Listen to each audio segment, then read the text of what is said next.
all right. Looks like we are live. And hopefully my internet provider says hey, we'll keep the stream on today cuz yesterday listen, I got a service, it just hit me out of nowhere. It's not my fault. Not my fault. How's it going? X What up? is so annoying with all the Pal World defenders. Anyway, can I get some Fire Emblem music? Man, I'm so sorry for putting that Power World trash. I've been good and I've been trying to stay out of stuff too much, but it's like gotten to the point to where Power World people and now even professional writers, professionals, are now being insane. So when I saw an article from Paul Tassi on Forbes, I'm like, oh my goodness. Okay, let me read the article. And the article, it says, the article's title, listen, I'll go over it with you guys. I think it's hilarious because Paul Tassi is supposed to be a professional. I'm expecting a professional write-up. I'm expecting someone who plays the games, who knows what he's talking about, and it was nothing better than a 15-follower troll that went to writing school. Like, it ended up just being a waste of my 5 minutes or 10 minutes. I thought I could expect better from Forbes, from a professional, but that's not what I got. What I got was Power World is better because it's an action game. And when I was a kid, 15, 20 years ago, I wanted an action game and I didn't get it. So Power World's better.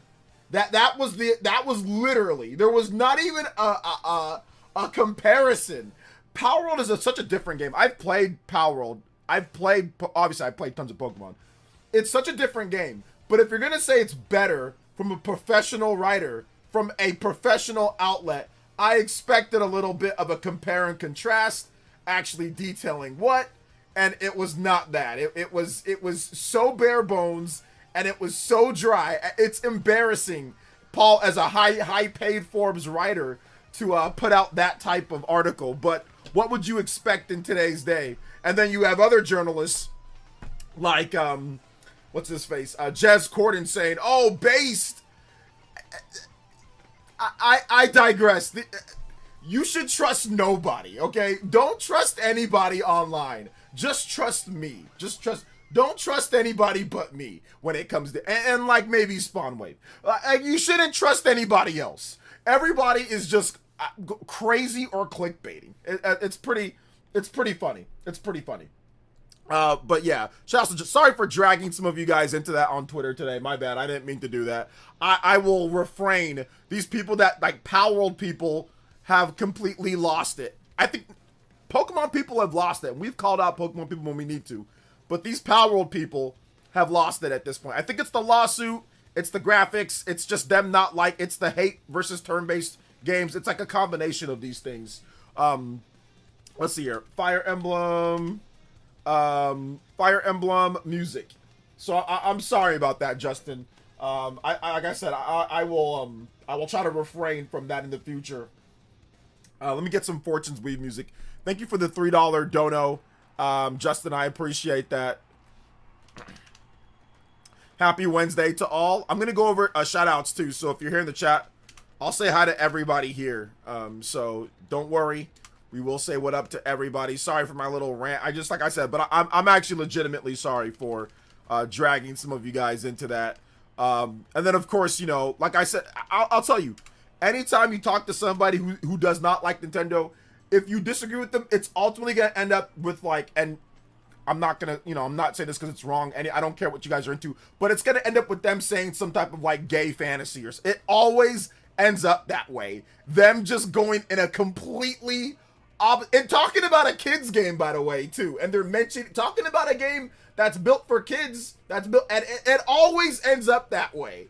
Have y'all noticed that? Like, every time we got to keep these people away. We got to keep them on watch lists. Like, a lot of these, PC schizos, I'm telling you, man, they deserve to be on watch lists, bro. They deserve to be on watch lists. It always ends up into some type of weird, fantasy with them. I don't know, bro. It's weird. And all I did was ask for, I just said, hey man, like, you know, what's your save file? Can I just see it? Like how much time have you spent like on all that? And that's what said. And another thing that I told him, I was like, hey, I looked at your page because he's been saying, oh, well, I've played every single Pokemon game. I know the only ones I haven't played was like ZA and like one other one. And I'm like, oh, well, I looked at your page, man. Like you ain't talked about Pokemon until right now. Like the only time, dude had his account since 2018. The only time he's mentioned Pokemon was when talking about Power World. Like recently, I'm like, how are you a big Pokemon fan or you've played all the Pokemon games and you've had an account for 8 years now, and this is the first time that you've even been mentioning Pokemon? Yeah, I doubt it. And then that's what set him off to something crazy. So there's no Metroid Shadow drop in August. No, Nintendo wouldn't Shadow drop a Metroid game. They wouldn't Shadow drop a Metroid game in August. No, not a new game. No. But anyway, it's weird stuff. Let's get into the shout outs though. What's up, Dior? Welcome to the stream. What is good, General Zamora? What's up? What is good, guys? Party Man is here. Daniel Charney, what's up, Daniel Charney? Bead Queen, what is up, Bead Queen? Welcome. Boo Boo, what's up, Boo Boo? Broads Gamer, what's up, man? Welcome. What is good, guys? General Zamora, like I said, David V, what's up, David? Welcome. 3 on the combo board too, guys. We got full extensions today. We should be able to go the distance if we hit the goal. Hopefully we hit the goal because I owe you guys, but yesterday was just my ISP. I prefer Legends Arceus over Power World. I mean, no, Power World's actually, like, from what I've seen, it seems that they've smoothed out a lot of different things. They've added some dope stuff, but like I said, it's just kind of weird. It kind of reminds me more of like a Monster Hunter style of game more than Pokemon at this point, you know, from what I've seen. Like more like resource gathering management. It's kind of less about PvP or PvP and kind of like the balance of what Pokemon is, and it's kind of more just about like fighting huge monsters and just like fight, like, you know, kind of like Monster Hunter, like a light version of Monster Hunter, you know. Hey, what's up, Jazzy Jefferson? Welcome to the stream. Watch Game Rank. They said you like Craft-On survival games and you love it. Beats the beta. Nah, I'm okay, man. But thank you, Corey. I appreciate that. What's up, Little Light? Power Superboy. I don't know if it's better, but I played. I don't know if it's better, but I played a little and I was bored. I mean, it's not going to be for everybody. Once again, like I said, I think that there's definitely a lot of good qualities about it. Like I did enjoy some stuff about it, but like I said, I think like the Pokemon comparison stuff is getting out of hand. Like to the point where you got people who don't even play the Pokemon games, haven't played in like decades, don't even care, don't care at all, but all of a sudden they're writing articles like it's better in many ways. By the way, you can't tell me the ways of how new Pokemon games even play. He actually gave no description of new Pokemon games. It was just turn-based is bad. You know, like that's the type of stuff that I'm like, okay, this guy's a fraud. Like Paul Tassi is somewhat of a fraud on this topic. As a professional, you need to at least play Scarlet and Violet, play Legends EA, play Pokemon Legends Arceus. At least play those so you can have a good opinion. Like at least, not even a good opinion, but you can just be informed. He hasn't played any of them, or he doesn't really know much about any of them. He's just trying to capitalize on the lawsuit and like the Power World 1.0 launch and the people arguing back and forth. That's it. It was such a shallow, like I said, for a professional, I thought it was hilarious. Or supposed to be a professional. But that's why I said you can't trust gaming media these days, man. You can't trust gaming media. You can't trust YouTubers either. Can't barely trust me. That's why whenever I say, look, whenever I make an article or whenever I say something, I put the articles or I put the proof in the video. You know, so you guys don't take my word for it. It's right here. Man, the hate for Pokemon and Nintendo makes people crazy. Yeah. Also, the whole 8 million players versus Pokemon is so funny because it includes Game Pass and MILF platforms. Lol. Yeah, I don't understand. Like, I don't know about 8 million players. I think you meant 800,000, like the Steam, whatever. Which, that, I don't understand what people are saying there. You got people that are just flat out lying, saying, oh, well, Pokemon could have went into a massive success, but they did it. They could have innovated, and they did it. And I was like, Pokemon Scarlet and Violet sold 10 million copies in 3 days. Obviously, it had millions of people playing, and they don't give numbers for the online service when it comes to like Pokemon, so we don't know how many players are online concurrently at any one point in any Pokemon game, but they do give sales numbers, and the sales numbers were 10 million in 3 days and 28 million since 2024. Since late 2024, it's 28 million.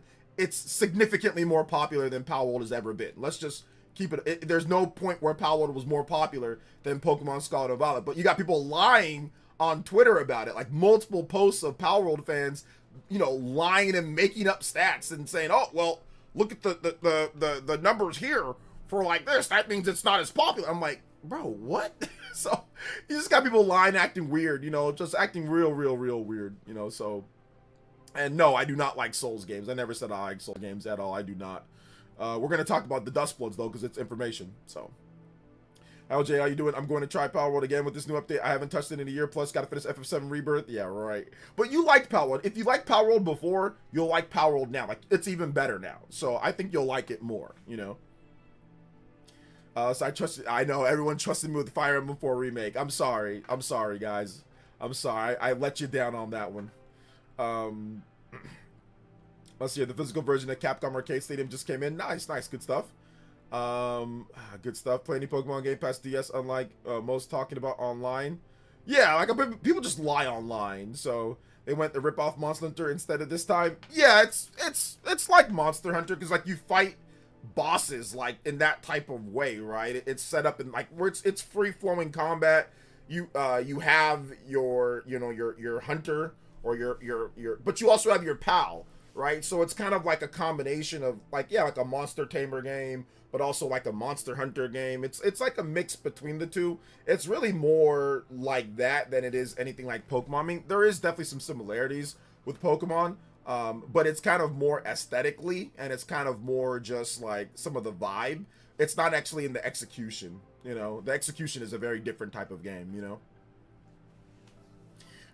Let's see here. Hey, OJ, I own PlayStation games at $20 at GameStop.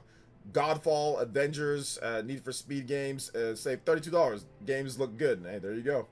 Yeah, I like Palworld despite the early access funk. Hopefully it's a little more polished. It's definitely more polished than the 1.0 update. It's more polished for sure, from what I've seen, you know. So my only complaint with recent Pokemon games is being fixed with the new games coming, graphics and textures. Yeah, that's pretty much the only thing, Blossom Lizard. If the Pokemon graphics were better, we probably wouldn't even be having this conversation. I think it really just comes from graphics. I don't think it comes from like gameplay or anything like that. I think it just comes from graphics. If they would have never written the article, it would have never happened, because that's the only thing that they complain about. A lot of these people don't play the games. They just say, oh, well, it doesn't look good, so I'm not playing it. That's really what it comes down to for some of these people. For a lot of these people. I won't even say some, for a lot of them. Let's see here. What's up, Shaw X? Welcome.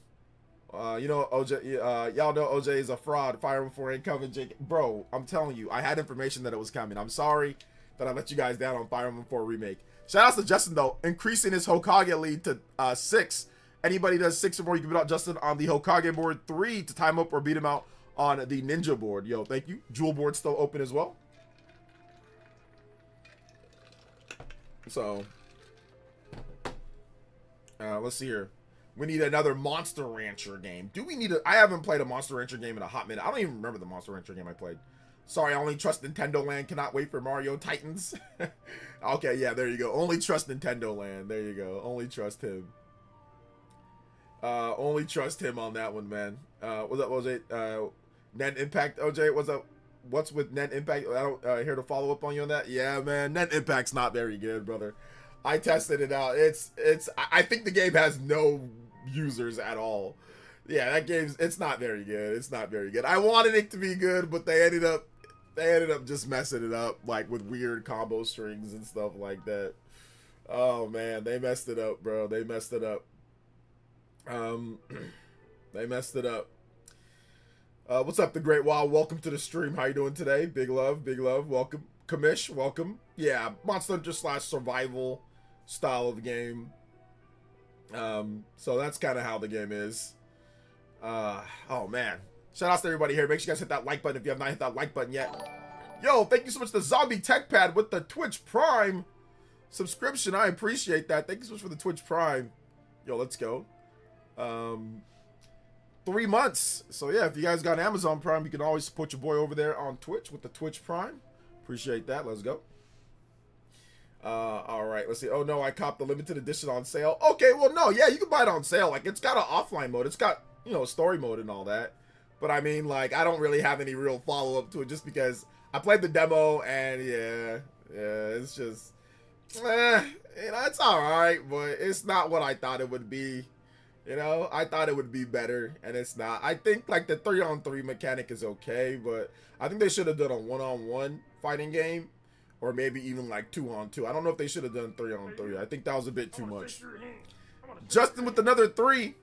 I'm about 20 hours into Digimon. It's good to me. Also, people keep an eye out at stores. I got Cyberpunk New Physical for $35 at Walmart. Yep. Yeah, Justin sent me that picture. $35, so look out for Cyberpunk brand new physical. I mean, I bought that game for $70 to support the devs. So yeah, good stuff to get it at 35, 50% off. Yeah, look out this whole year for 50% off games. Like a lot of, especially games that came out last year on the Switch too. Look out for those, like game key cards and for regular physical card games to be on sale this year. You're playing Digimon Time Stranger and it's good. This game deserves more attention than Power World. As the Pokemon fan, I recommend a Pokemon player with this game to help wait for the wind and waves.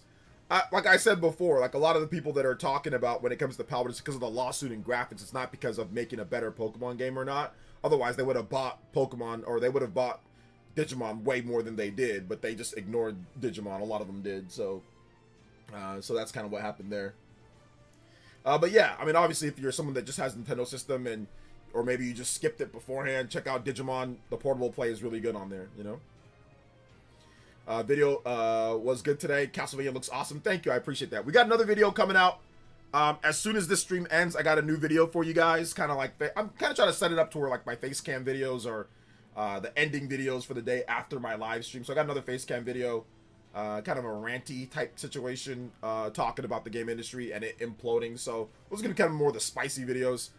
So I've got that video for you guys ready to go. Actually, I'm optimizing quite a bit. I've been able to optimize my my work schedule, and I've been able to get things done a lot faster recently than before. So I'm actually pretty happy with the flow that I'm working at these days. I'm pretty happy with the flow that I'm working at. I think I'm doing a lot better workflow than I was before. So yeah, it's been good. I can't complain. I think it's been a lot better than how it's been. So I'm optimizing, I'm cutting time, I'm being able to be a bit more efficient with it. So shout outs to everybody that's watching. I thank you guys for watching the video this morning. I woke up really early to make that one, so good stuff. I played a lot of Digimon on my PS5, but I put it down, have to go back and finish it. It was actually a great game, good mechanics. Yeah, it's pretty good. No cross save though. Is there cross save? I don't think there is. No, we haven't talked about the Zelda 40th anniversary. We're going to talk about it coming up here. We're going to discuss what games we could see because they just announced Duskbloods. We got the network test. So we're going to go over that first. So since they're announcing a new promotion with another game, that means the next thing in their promotion outside of the games that we already know about are coming up. So I do think Zelda there's going to be Fire Emblem, obviously Fire Emblem. There's going to be Nintendo Switch Sports, Ocarina of Time. But I think Ocarina of Time is attached to Zelda 40th Anniversary live stream or direct or something like that. So I think they're all connected. But let's get into the Duskblood situation first, right? I think that'd be the first thing to get into. Then we can get into the Zelda 40th Anniversary stuff. All right. Let's see here.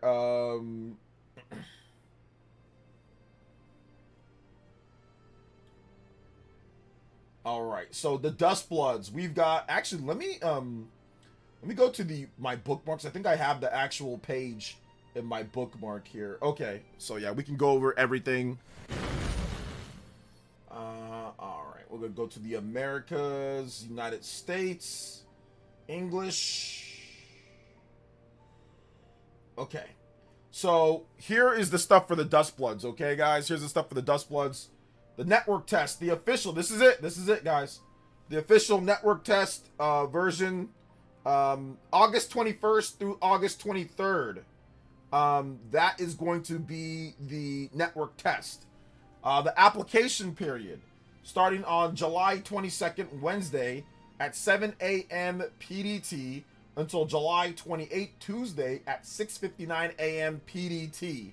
So, note, to apply for and participate in the network test, you must have a Nintendo Switch 2 system and an active Nintendo Switch Online membership That's sold separately. So you got to keep that in mind. If you don't have that, you cannot participate. Applications open soon.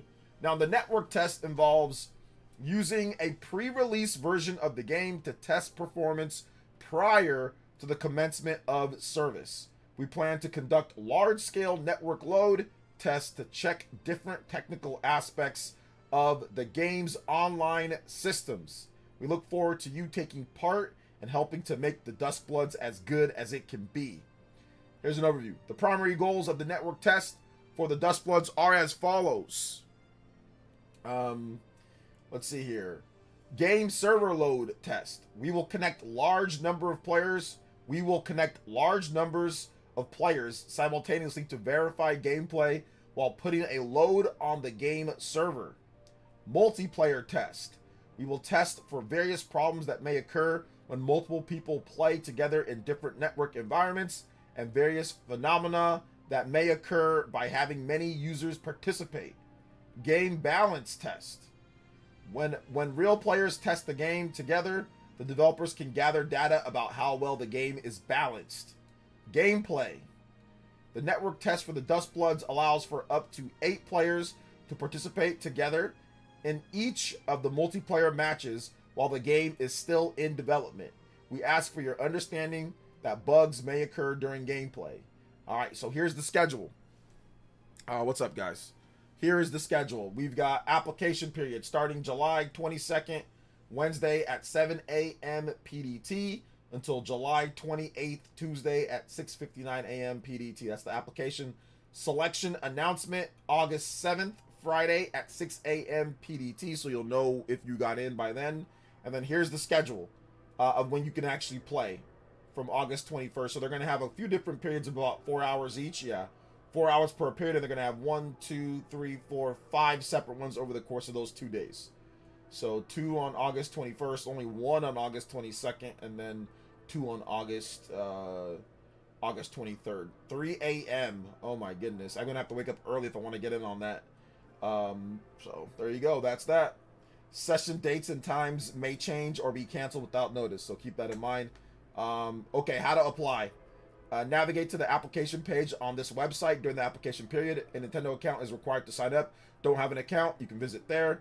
If you are selected, you will be able to use the download code sent to you on this site to download the Duskbloods Network test version on Nintendo Store on Nintendo eShop beginning on August 18th, Tuesday at 6 a.m. PDT.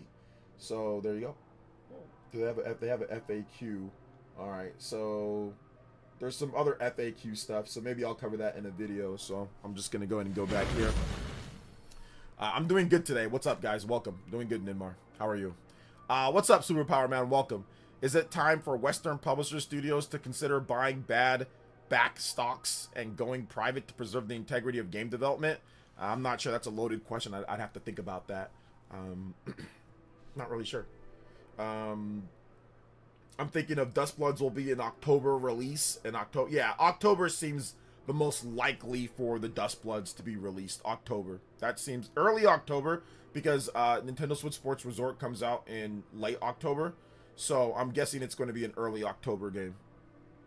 I don't know if I'm hyped for Duskbloods or not yet. I mean, like, it's an always online game. Is this game going to be a game key card? It seems like it would be, right? Like, what's the point of having a physical cartridge for an only online game where the online might get shut down in the future? But then again, Nintendo, they keep their games online for a while, but like, not that it matters too much because like they're letting us know that it's an online game, you know, but they haven't talked about any like offline or single player content, that's fine. If it's an online game, it's an online game.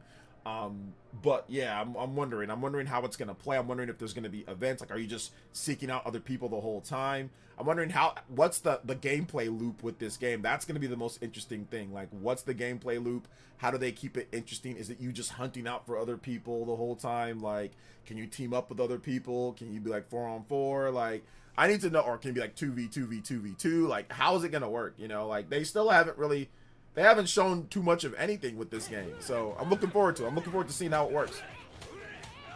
If Luigi's Mansion 4 was announced and released for October, it would be perfect release alongside Duskbloods. No, you can't have a game like Luigi's Mansion be announced without any type of lead-up period. That doesn't make any sense then, Mars. So that's too there's not enough time. You got to give Luigi's Mansion a bit more advertising time and all that. So no, that doesn't make sense to have it this year or to have it announced and be released alongside it. Like that doesn't make any sense. No.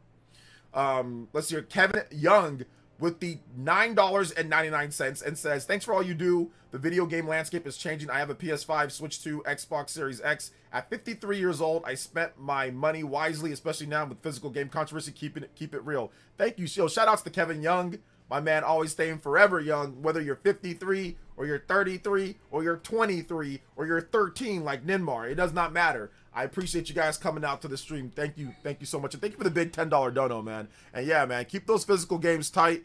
Keep on supporting physical. I mean, like I said, they're going to probably take it away from us, man, but we got to go out kicking and screaming. You know, we got to go out kicking and screaming and letting them know what this is about. So, shout outs. Thank you so much. That does make you the Hokage, Kevin. I appreciate that. And the stream ninja. Oh, thank you so much. I appreciate that, Kevin. Kevin Y with the big $10. Anybody does $9.99 or you can up Kevin on both boards, or you can tie them up, of course. Kevin with the $9.99. Thank you so much. Thank you for the super chat, JoJo, as well too. Let's go. 21 on the board. We got our first combo break and 15-minute extension. Yo, I appreciate that. Let's go. Overclock Buster. Thank you so much for the support, guys. From the very little we know, the Duskbloods sound similar to Monster Hunter Rise, which doesn't seem kind of too bad. Doesn't seem too bad. I mean, I don't know if I don't know if it's like Monster Hunter Rise. Are we hunting monsters in this game? Like, is that something that they announced already? What up, J2 Blue? What's up, 777? Great Wall. What's up, Superpower Man? What up, guys? Welcome.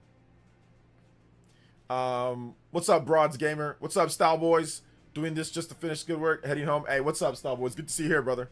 They break down the gameplay loop in the Nintendo dev interview. Okay, they do. But what was the gameplay loop? I'm sorry. Oh, at least more like they haven't shown the gameplay loop. Okay, so what is the gameplay loop?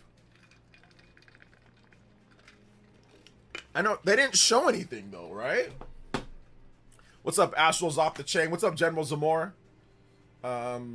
We'll get Kingdom Hearts 4 on Switch 2. I'm hoping it's a regular game card, but Square Enix is being weird. Or being cheap. Kevin, what's up, Kevin? Welcome. The Duskbloods can't be worse than Babylon's Fall, right? I mean, it's from Software, so I highly doubt that it'd be worse than that game. I mean, listen, they've got experience. They got Elden Ring Night Rain, and that game, people like that game now. At launch, I guess it wasn't as liked, but apparently now, I mean, it's sold pretty well. I think 5 million units plus. It's got a base of people who like the game. So, I mean, if Nintendo can get those people to buy the game, I think Duskbloods can be successful. I mean, they don't need a lot, but if they can get 1 million people that really love Duskbloods to buy into the hype of, that really love Elden Ring Night Rain, if they can get 500,000 to 1 million people that really like that game and play that game to get into this game, that'll be good. Like, they can get a lot of they can sell 300,000 to 400,000 Switch 2s based off this game alone if they can get those hardcore Elden Ring Night Rain players to buy it, because a lot of those guys probably don't have a Switch 2. So it's something different to draw somebody new in that doesn't already have one, Just screenshots? Okay. What was can somebody explain the gameplay loop to me then?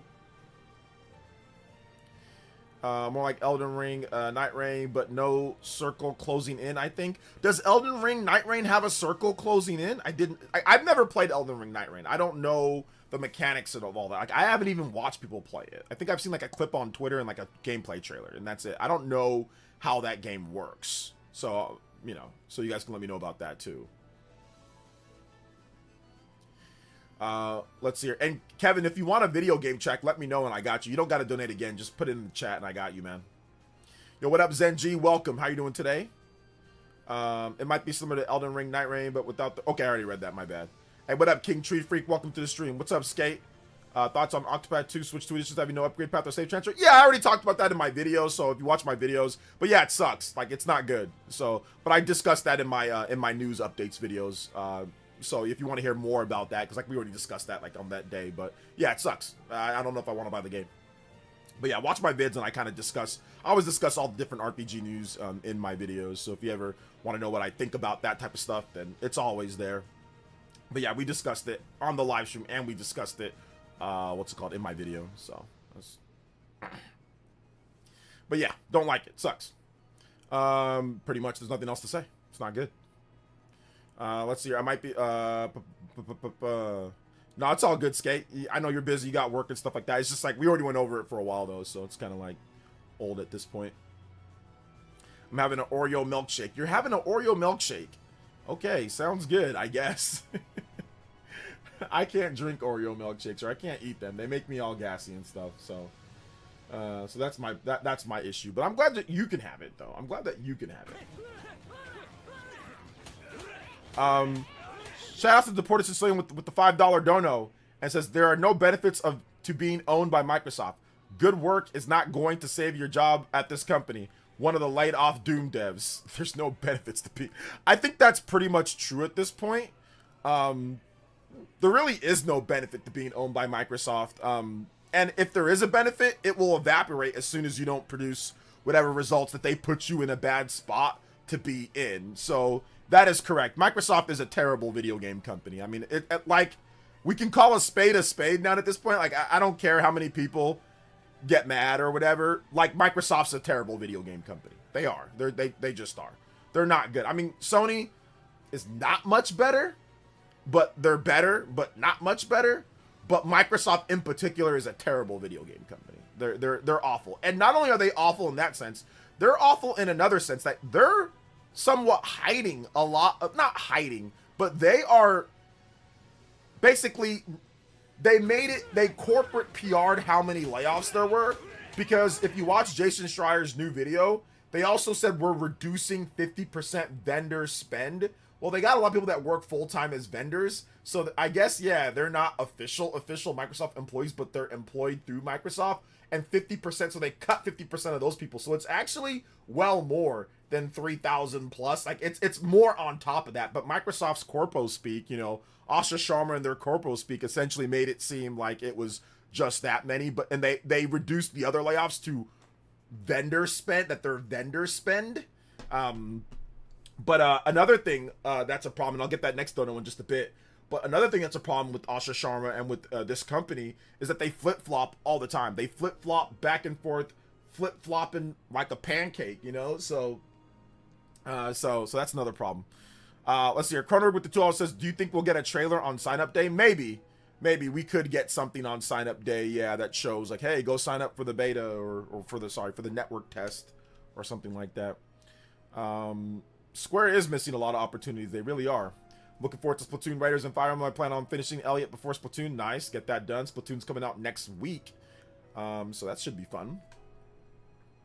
Sony better than Xbox, Nintendo the best. Yeah, I think it's pretty clear at this point. Nintendo's the best video game company out of the big, or at least console manufacturer, based off of everything that's transpired in the last 2 to 3 years.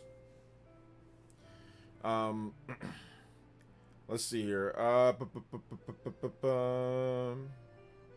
Yeah, Nintendo Prime's in the hospital right now, and he got a hernia, so it's pretty bad. But he'll be all right. He'll be all right. He's under some good care.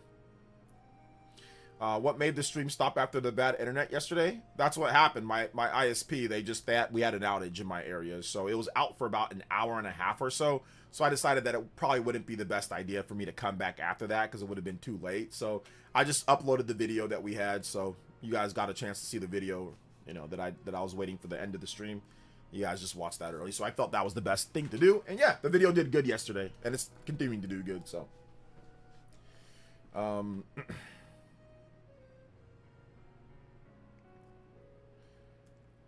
right. Hey, what's up, Pokey? Welcome. Can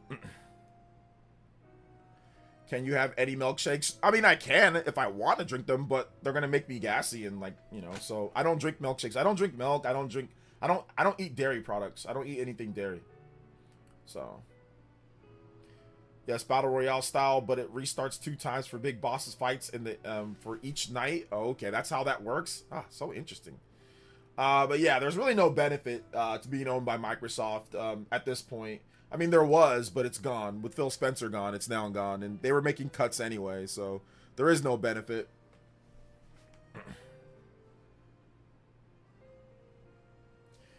There is no benefit, really. All right, what's up, Vadsant? Welcome to the stream, brother. How you doing today, man? Welcome. Let's see here. Good afternoon, guys. Good afternoon. So we went over the Duskbloods. That's the Duskbloods. Let's get into Zelda, Breath of the Wild. Or not Breath of the Wild, sorry. Zelda, 40th anniversary, right after this dono here. Deported with the 5. It says, can we expect a Switch 3? Whoa! Hype video from Nintendo Prime's hospital bed post-surgery. I would hope so. That would mean that he's in good spirits. So I would think, I'm going to let him know. I'm going to DM him and tell him, yo, we better get a good whoa. You know, whoa, like a huge one. Better get that going, man. We need it. We need it. We need it. Shout outs to Deported Sicilian. I appreciate the multiple donos today, man. I really appreciate that. So I do appreciate that. Does make you the Hokage as well with the $10 total. So anybody does 10 or more, you can type or pass up. My man Deported, long time funny man, and Elite Ninja. Deported Sicilian, appreciate you, brother. I appreciate the 10. 33 on the combo board too, guys. We are going. Overclock's 30-minute extension on today's stream. Let's go. Overclock Buster! Appreciate that. Let's go.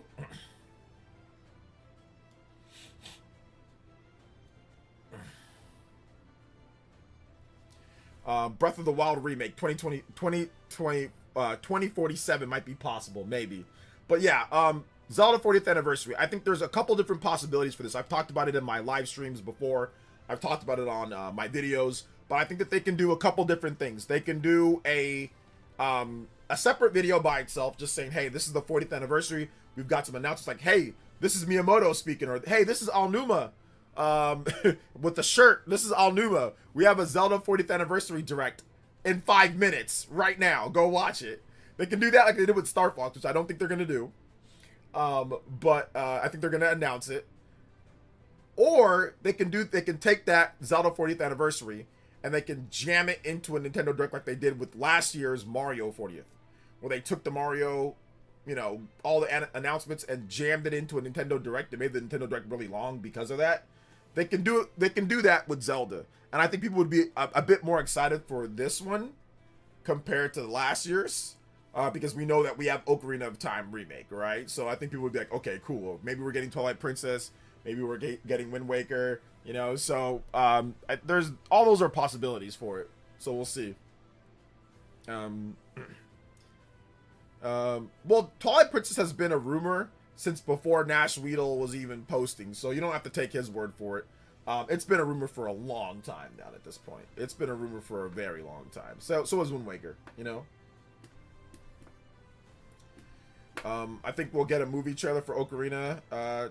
We'll get a movie trailer and Ocarina trailer and the other stuff in one direct. Yeah, that's possible for like a September direct. Like, we're already in July, then we have August and September. So we'll see what Nintendo does. Nintendo might just do a Zelda 40th anniversary direct and do no regular general direct. That's a possibility too. They do like a spring direct. You know, they could do that as well. Justin with another 3. Let's go. After that video you had yesterday, I also have noticed more people than I thought who just wants a game system to either play videos or have music and themes. Lol, forget games, I guess. You said that you've, I thought, let's see, I've noticed more people than I thought who just want a game system to either play videos or just have music and themes. Yeah, LOL, forget about the games. I mean, I do think that there's definitely some benefits to that, but I do think that a lot of people just want to be able to game. They don't care about all the other stuff as much. Or they have their phone for that type of stuff too. Or they can play their Switch 2 while they listen to music, right? Like, you can be watching NFL or you can be watching YouTube videos and also have the Switch 2. So instead of playing it on there, you can just have a separate screen and use the Switch 2 to occupy you while you do other stuff. That's what I've heard a lot from people. You know, I've heard a lot of people do that. They rather, like, they're okay with that instead. Like, hey, I'll play Switch 2 and I'll be watching something else. Like, I can play like a derivative game or play like a, you know, grind in a game while watching something else, or while, you know, or while listening to music or something, you know? So, there's that. Sin Fanta, what's up? But thank you so much to Justin with the 3. That does make you the Hokage, going back and forth here. 12 on the board. Anybody that's 12 or more, you can put out Justin, or you can time up. Let's go. Shout outs. Thank you so much for that. Justin, I appreciate the 3. That gets us to 36 on the board. We are Less than 10 combos away from the 45-minute extension. Let's go. Yeah, console customization would be nice. I mean, I'll be honest, I probably won't use it, but I mean, it would be nice for sure. I don't use any of my customization on PlayStation and Xbox, so I mean, it would be nice though for sure. Western Nintendo music would be integrated into the Switch console stuff. Oh, that'd be nice too. I don't think I'd use it, but it'd be nice for sure. Let's see, Deported with the 5 and says, all my donos are meant to be taken seriously as low tier gods, back pay, child support, wage garnishment from the IRS to the baby mama. You know what? I don't know if you can it's really hard to garnish wages from online content creators. I want to shake your hand. I want to shake your hand. Don't tell me. I just want a simple icon I click on to play a game. I have a phone for everything else. Yeah. Lol. Shout outs. Thank you, Deport with the 5. Thank you, Justin with the 3. Don't tell me how I know that, by the way, guys. Don't tell me how I know it's hard for them to garnish wages. Don't tell me how I know. I'm just from what I've heard. Okay. But it's actually really difficult to do that. It's a lot easier when they work for like, you know, like a regular job. But for like an online thing, it's really hard. Thank you for the 5. I appreciate that, Deported. Thank you for another 3, Justin. Appreciate that as well. Thank you for that. Let's go ahead and let's get that on 44 on the board. Shout outs. Appreciate that. And we got a two-way tie at the top between Justin and Deported. Let's go. Deported with the 15. Thank you, guys. And with this 15 or more, you can tie up the Toby Blaster, tie up or pass up Justin and Deported on the board. Thank you, guys. Appreciate that. Sick of hearing about themes at this point. They'll, I hope they never do it just to spite the people who keep talking about it. I remember in the Switch 1 era, they're like, oh yeah, they got the black theme, they got the white theme. They're going to add new colors or new themes, right? And like they never did. So that was like the funniest thing. That was like the funniest thing. Yeah, with the 3DS, I got a Smash Brothers theme and I never moved it off the Smash Brothers theme. And I thought that was pretty cool. But like I got the theme and then I was like, okay, cool. I got my one theme that I like. For my Xbox, I put the back achievement of like one of my Naruto Ultimate Ninja Storm 2 achievements. And I put that as the background and I never changed it. And it's been like a decade plus now. Haven't changed it. PlayStation, I just have the standard PS5 Pro background. Even on PS4, I never changed it.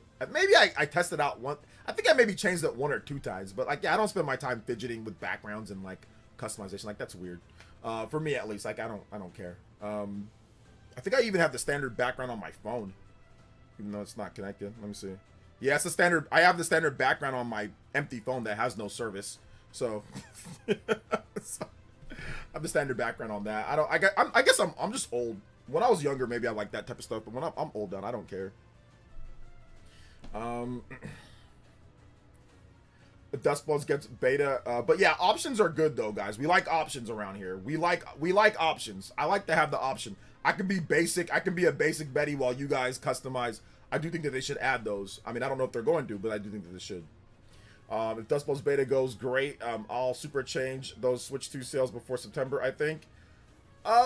It could. Yeah, more people could want to play or something like that. We need to see like the release date too, you know.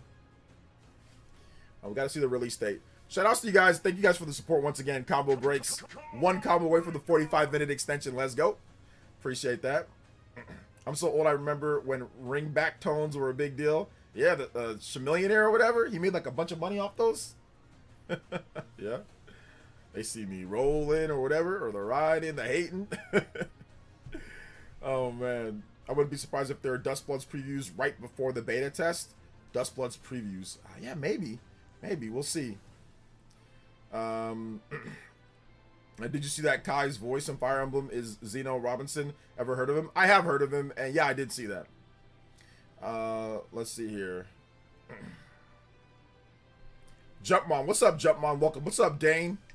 Shout outs, guys. Appreciate that. What is good? What is good? What's up, Julio? Welcome to the stream, brother. If I haven't said what up to you, make sure you say what up in the chat. Joseph, what's up, Joseph? Welcome. What's up, Mr. Davis? Welcome. I see your comments, man. What is good? What is good? Remember, guys, we have a new video that's dropping at the end of this stream, too, so make sure you guys stick around all the way. If you can, obviously, if you have to go somewhere, if you're doing other things, that's fine. You can go. I don't care. You got to do what you got to do. But yeah, check out the video. We will have that ready to go as soon as this stream is done. We also had a Switch 2 news and game leaks. Like, we got a reconfirmation. Let's go over some of the Switch 2 news that I had in my video earlier. We got a reconfirmation of Expedition 33. That's coming. We also got a confirmed release date for the Castlevania game. The Castlevania game that's coming out. We got a confirmed release date of that for the Switch 1 for October 15th. So it's coming out day and date with the other versions of the game. And it looks great. It looks really good. Looks really, really, really good. So that's cool. What's the game? I forgot. What's the name of the game? Castlevania Belmont's Curse. There we go. October 15th. That's confirmed for October 15th. So what do you guys think about that? We also have Once Upon a Katamari. We got a Switch 2 update as well. So on October 8th, alongside the DLC rolling live highlights. So yeah, there you go, Bandai Namco. They are getting us Katamari. We're getting an update on Switch 2 with better frame rate, resolution, performance, all that good stuff, you know? So, there you go. That's also good. I'm looking forward to seeing how Expedition is, man. Expedition is going to be a very interesting game on Switch 2. Nate the Hate says that it's coming. He says that it's still coming this year. So, well, there you go.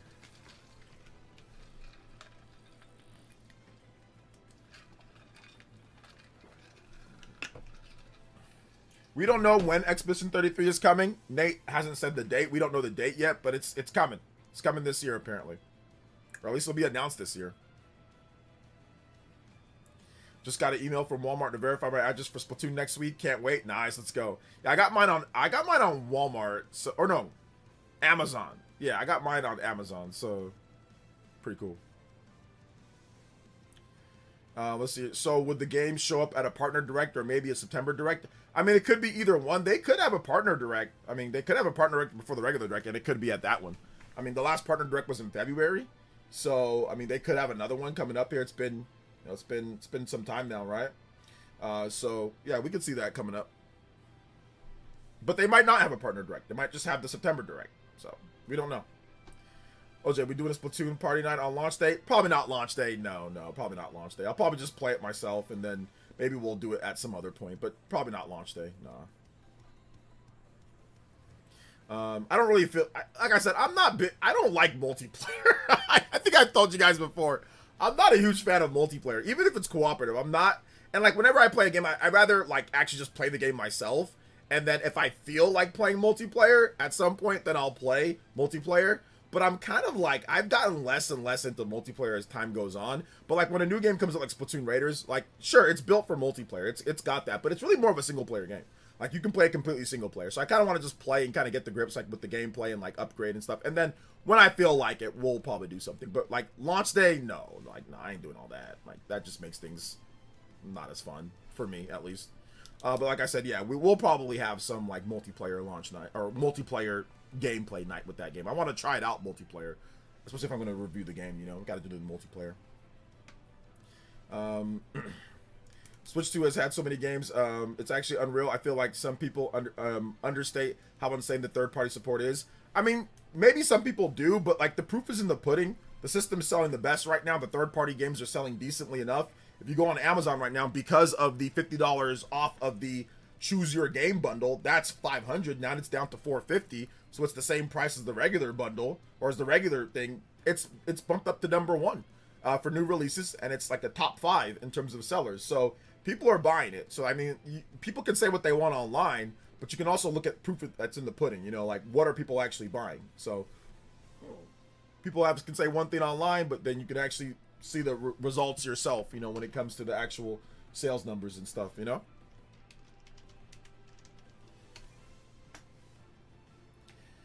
Yoshi has a demo as well, so check out the Yoshi demo. So if you want to know how Yoshi is, just play the demo. They got a free one for Switch 2 online right now that you can download. Yeah, it went up to #4, the Choose Your Game bundle, because it is $50 off, and then it also shot up to #1 in new releases above Assassin's Creed and Splatoon Raiders, Star Fox, Tomodachi Life, Halo. So yeah, people are picking it up, man. It's getting a nice little bump here, which is good. I mean, I hope that they can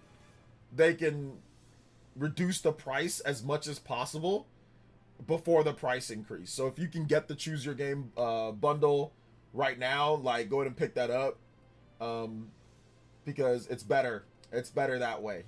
It's better that way to get it for cheaper than to spend more on it, you know? So at least that's my opinion. Let's see. With Capcom said that Dragon's Dogma 2 optimization on Switch 2, I have more hope Monster Hunter Wild's performance on Switch 2. I mean, I never doubted it. If the performance was not going to be good, they wouldn't put it out. So they probably just wouldn't do it if there wasn't going to be good performance. So that's the thing.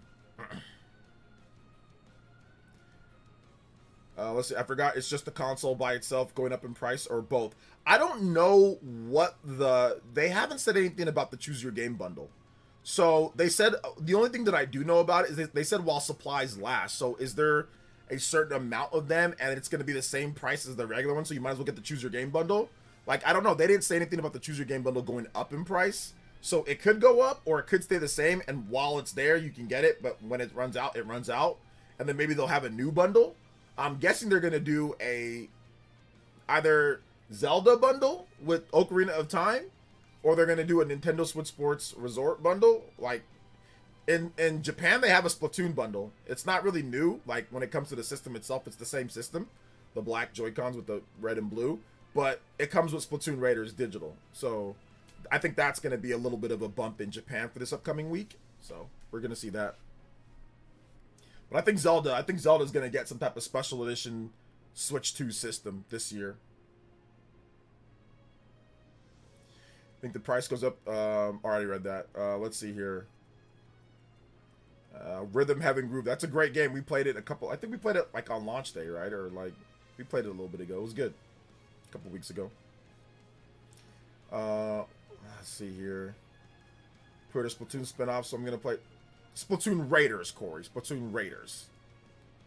Let's see here. I don't know if I'm strong enough to resist Ocarina of Time Collection Edition system. I'm not.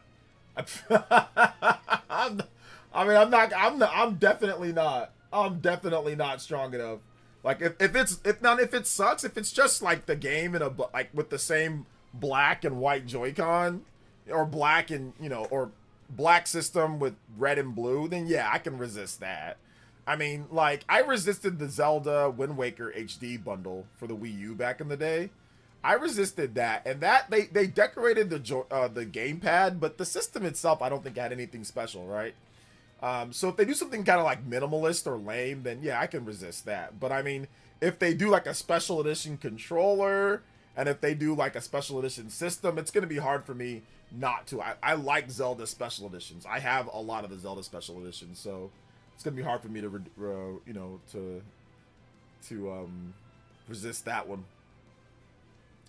What's up with Cosmic Invasion? That game came and went. I mean, it's a small indie game. I'm not sure what you were expecting from it. It's not a live service game. What were you expecting? I just realized Splatoon Raiders comes out next week. Time is flying. Yeah, next week. Next week. That's why I said it comes out next week. Let's go. It's gonna be good stuff. Just reached the credits in Rhythm Heaven Groove. Definitely a surprise hit for me. Yeah, it's really good. I'm gonna play more of it. I'm gonna play some more portable at some point. I'm definitely gonna play some more portable. Right, I'm gonna do this. Let me change the music a bit. I actually picked up Rhythm Heaven Groove today. I wanted to go ahead and get it because it looked like it was selling fast. It looks fun. Yeah, it looks good. Looks good. Did you see that Switch 2 camera on Game Chat is 40% off cheaper? Yeah, I did see that, but it doesn't really matter. If you want to get it, go get it. I tried Splatoon Raiders at the store. Pretty good feedback. Enjoyed it. Yeah, it's fun. It's really good. Let's be on picking up Ocarina of Time Switch 2. Oh, yes. You know we have to. Deported with the 2 says the Requiem Pro Controller is fire. Yeah, you know what? I thought about the Requiem Pro Controller. I really did think about the Requiem Pro Controller, but I was like, it's kind of plain. It looks good, though. Don't get me wrong. It looks good. But I don't know, man. I don't know. Shout out to Deported, though. Thank you for the another 2. That does put you at the soul. Hokage! Ninja! Thank you so much for the support, man. I appreciate that. 17 on the board. Anybody does 17 or more, you can be up, man. Deported, and that does get us to 46 on the board. Yo, we have hit that 45. Combo breaker. Let's go. Overclock. Overclock Buster! 15 minutes. Another 15 minutes added on 45 minutes. Now we're going for the platinum. 1 hour extra extension. 3 hours total. Thank you guys for your support, man. I appreciate that. Got the Switch Lite special edition. Kind of a simple, but I like it. Yeah, I got that one too, and I like it. I like it. It's cool. Just picked up live on clearance. You play it? I think man OJ just picked up live. Oh, live alive on clearance. Yeah, I played it. Yeah, I played it back when it came out years ago. I have the game. Requiem Pro Controller looks old and crusty newspaper. That's the cool part about it, though. Like that's like the really cool thing. I'll definitely pick it up at some point. I don't know when, but maybe if there's like a sale or discount on it, or I can get it for like a good price, I'll pick it up. For Zelda 40th, I'm thinking Four Swords Adventure Remake, Triangle, Rosie, Rupee Land 2, Wind Waker, 4K, Link Between Worlds, HD plus Ganondorf Minions, Dance Dance Revolution, Mario Mix 2, and Hyrule Warriors. You know good and well all that stuff's not happening. That's like some Nintendo Land predictions. Oh man, that's like Nintendo Land predictions right there. Requiem Pro Controller is too dark for PlayerEssence, man. No, I didn't say that. It's just I want something like with a little bit more, you know, pizzazz on there. I like the controller though. I like the controller. I think it's dope. I think it's dope. I think it's good. Let's see here. Yo, Kevin with the $5 coming in. Shout outs to Kevin. Appreciate that. And he says, I'll be traveling to races next few months. I like bringing my Switch 2 with me. Any recommendations for some role-playing games that are easy to grasp? Easy to grasp role-playing games. There's one out right now that I think is pretty cool. Adventures of Elliot, the Millennium Tales. Pretty good. Easy to grasp RPG. And also, if you want just like mindless, because like, you know, you're on the road. Mindless, kind of fun with a little bit of depth. Hyrule Warriors: Age of Imprisonment. It's like a action game with a lot of RPG elements, but both of these games are perfect for just like easy pick up and play. This game is like the ultimate pick up and play game. It's a mission based. It's boom, you get right into it. There's not a ton of I mean, there's cutscenes and story stuff, but they don't take all day for the cutscenes and story, except for a few parts. But yeah, I recommend this. This is really good for pick up and play, easy, you know, just kind of play and have fun, you know. Highly recommend it. Highly recommend it. Adventures of Elliot and Hyrule Warriors: Age of Imprisonment. I've been playing a lot of both of these games. Thank you for the $5 dono. I appreciate that. That does get us to 51 on the board. We are out here. Let's go. Noah and Mio at the 60. And then, of course, we're going for the hour at the 100 combos. Thank you guys, man. I appreciate that. Trails in the Sky first chapter on sale for $29. Oh, that's really good too. That's a really good one. That's not an easy to grasp RPG though. that's a very difficult to grasp RPG with a lot of mechanics and systems. Let's see here. Personal recommendation: Rune Factory Guardians of Mint. That's a good one too. I do think Adventures of Elliot and Hyrule Warriors are better than that game, and I put 80 hours into that when I thought it was good. I do think these two games are better, not by a lot, but by like kind of a lot. You know what I'm saying? Like, I'm not saying that it's bad, but Guardians of Azuma, it's like the farming stuff that kind of lends itself to pick up and play, and then it kind of doesn't. But no, it's not bad at all. It's not bad at all. I think it's good. I think Guardians of Azuma, I give it like a solid like 7.5 out of 10 type game. I do think Hyrule Warriors is like more like an 8 or like 9. And Adventures of Elliot is more like an 8 or so. So I do think it's a bit better, those two games. But Guardians of Azuma is a really good game, though. It's a good game. You can get Requiem Pro Controller from PlayAsia for $70. Not bad. I'll wait for that one. Expedition 33 once that's announced for Switch 2. Yep. Got my copy of Granblue before going to work. Can't wait to play it once I'm done with Digimon. Nice. Let's go. Have you seen the reviews for Densha Attack? I have seen the reviews. It's pretty good reviews for Densha Attack. The game is crazy. It's like a bus where you're like grinding and stuff like that. So, yeah, it looks pretty good. I don't know why you're asking if I'm going to go full PC. Obviously, I'm not going to go full PC, Felipe. Why are you asking me that? What's up, Orny? Yes, Super Mario RPG. I would recommend that one too, Kevin. If you have Super Mario RPG, I recommend it. On Switch 2, it plays like a dream. The HD Rumble is lit. The frame rate is completely fixed. There's no frame rate problems at all in the game. I recommend Super Mario RPG. Yes, that's a really good one. Digimon is super easy to understand, or Super Mario RPG is always fun to replay, but that's just me. Can I get the battle theme from Super Mario RPG? I don't know about Digimon being super easy to understand. Digimon has a lot of mechanics to it, but it's really good. Super Mario RPG, yes, I agree with that one. I agree with that one. But thank you so much, Justin, with another 3 on the board. Oh my god. Thank you so much, man. I appreciate that. 54 on the combo board. We are moving along.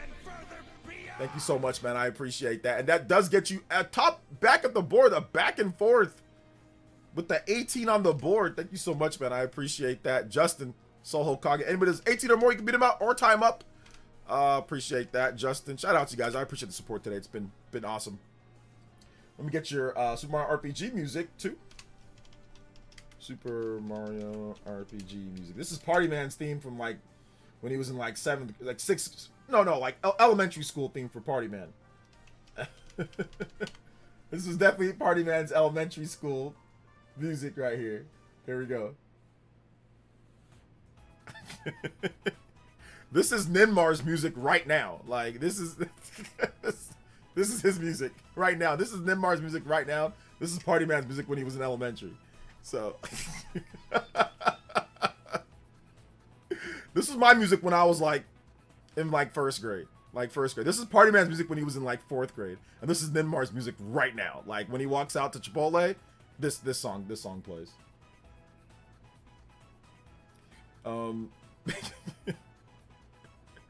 RPG mode and rhythm having a groove. Yeah, it's pretty good. I like it. Guardians of Zuma's at 9 for me. Almost as good as Fantasy Life. It's good. I can see why people like it a lot. You know what, you're right. Lol, I think my hundreds hours of cyber sleuth is why I think that. Yeah, I mean, obviously once you get used to a game, it can become easier. But like in comparison to like Super Mario RPG, it's like Super Mario RPG is like way more simplistic, you know. Thank you, Justin, with another 357 on the board. That does get us to 21. Anybody's 21 or more, you give it up. Justin on the board. Yo, we out here running riot. Let's go. 57 too. Appreciate that. Not to be mean, but this theme is too cool for Ninmar.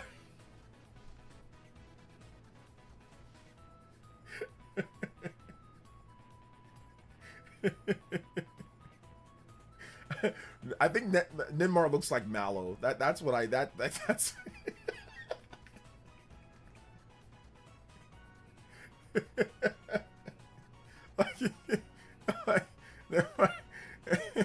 That's Ninmar looks like Mallow. Obviously he doesn't look like Mallow. He reminds me of Mallow, dude. Shout outs to Mallow though. Mallow's great. Let's see. I don't look like Mallow at all.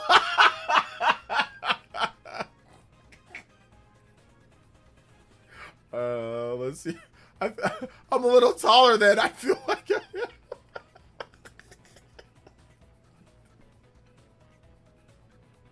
Yo, Dior, you liking this right now, Dior?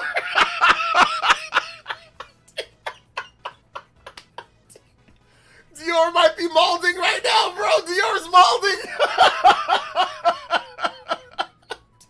Dior's just like, you like this right now, Dior?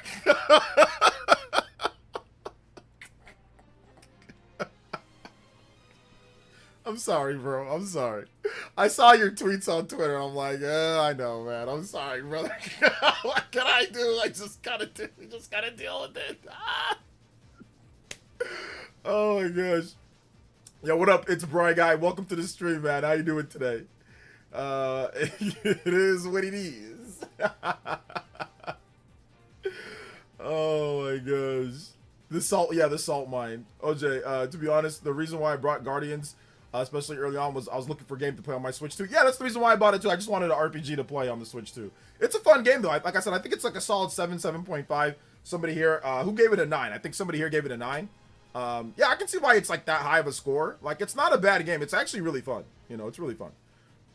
I mean, I don't put 80 hours into games that I think that suck, and I put 80 hours into, Rune Factory. I think the game was fun. I thought it had like a really cool ending.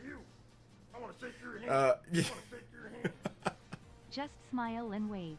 Lol. Just smile and wave. Exactly, man. Exactly. Um, exactly. Thank you to Justin with another 324 on the board. We are out here, and we have gotten the Noah and Mio. Let's go.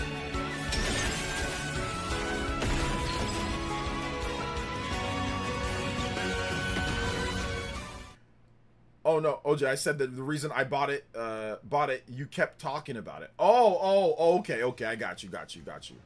Yeah, it's a good game, it's fun. Will you be on the Spawncast this weekend? I might. My mom and my wife have some type of show that they're doing. And I'm probably gonna have to help with like behind the scenes stuff, you know, like just like little things like maintenance things at the show hall. So I might be on the Spawncast. I might not be on the Spawncast. I don't know. Because the show starts like at 1, but you know, I might not get out of there till late. It's probably gonna go late. So I might not get out, so I might not be on the show. I might be on the show. If I'm not gonna be on the show, I'll definitely do like a early live stream. So I'll probably do one like in the morning and kind of just do a live stream because I might not be on the show later that day. Shout outs to Anthony with the big unk alert. 440 core crystals. Let's go. Jules. Appreciate that. There's no thing for me to change those too. It's just through through YouTube, so I can't change it to like core crystals or anything, but I can put my man Anthony at the top of the board here for core crystals. 440. Thank you so much, man. I appreciate that. Anybody that's 440 or more, you can beat out Anthony on that board. Let's go.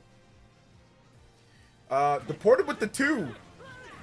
And says you need to prioritize John and RGT over your family. I know, seriously, like that's the move. The move is to prioritize RGT and John over my family, over my mom and my wife. Well, my wife actually, she's doing the decorations. Like they paid her to do like the planning and the decorations of the place. My mom, she's part of the planning and all of that. Like when it comes to like setting it up for like their little their group. So my wife was hired to do like the decorations. So she's been building, like doing all the set and everything, doing all the decorations for everything. So like doing some coordination. So, so yeah, that's that. Yo, it's Bry Guy. Thank you for the clutch 30. I appreciate that, Jules. Then also Adam Carson. Thank you for the 440 Jules. I appreciate that, guys. Thank you so much. We'll get some combos on the board here for those. Got a couple on there. Thank you guys so much. Actually, let's round it out at 65. Shout out to Deported. Also, Adam Carson, thank you for the 41 months. Looking great, my dude. Thank you for the 41 months. If you guys have questions, comments, want to talk about any of the different games, want to ask questions like, hey, do you think that Metroid is going to get a shadow drop in August?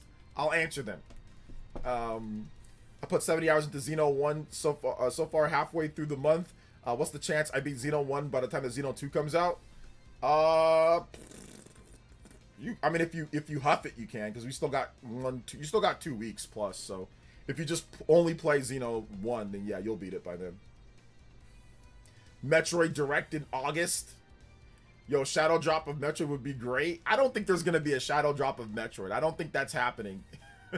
Somebody asked me that, like, hey OJ, there's gonna be a shadow drop of Metroid in August. I'm like, my instant response is to say no. There's not gonna be that. That's like my instant response is like, no, let's not do that, because then people are gonna start expecting certain things. I don't think that's gonna happen.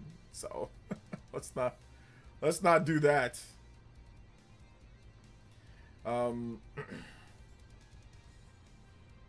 RGT flexing his Porsche on X today, or Pinto. Yes, the Pinto Porsche.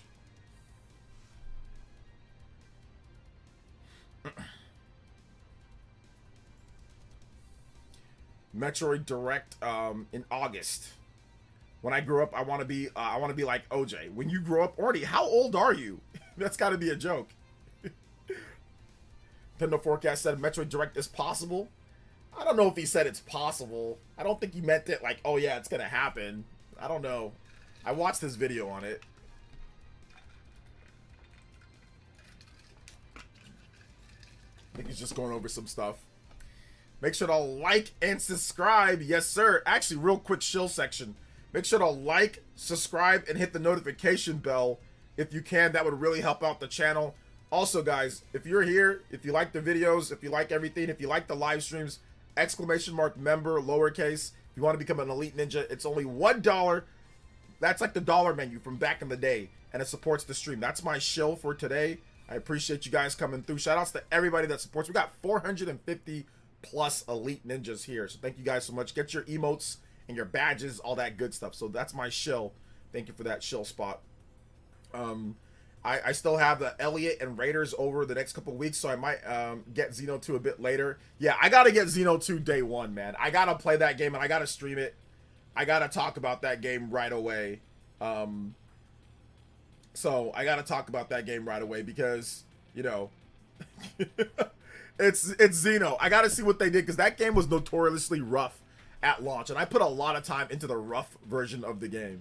So I want to see it at better resolution and frame rate and see what they do, like with the Merc missions or like the Blade missions, and I want to see like the quality of life stuff. Like there's a lot of stuff that they can do to make that game so much better. So I'm really looking forward to seeing it, you know. Can I be honest? If Nintendo really wanted to throw everyone off, they push a Metroid announcement on Nintendo today. I mean, they could. I mean, they did Splatoon Raiders on Nintendo today. They did the Zelda movie on Nintendo today, so it's definitely possible. Let's see here. Do you think new Metroid will be on Switch 1? I'm a Switch Lite enjoyer. You better be a Switch 2 player, because I doubt a new Metroid game would ever be. I don't think they're gonna make a new Metroid on Switch 1. Probably not. No. I want to shake your hand. Kevin with the $2 dono. I want to shake your hand. And he says, hey, OJ, I have heard of a JRPG Starlight Legacy. It's a 16-bit turn-based with the new modern enhancements. I got it at Walmart for $30 on Switch. Can I get any music from Starlight Legacy? I think I've heard of that game. Yeah. I think I've seen it on RPG site, but I didn't really pay too much mind to it. Is it good?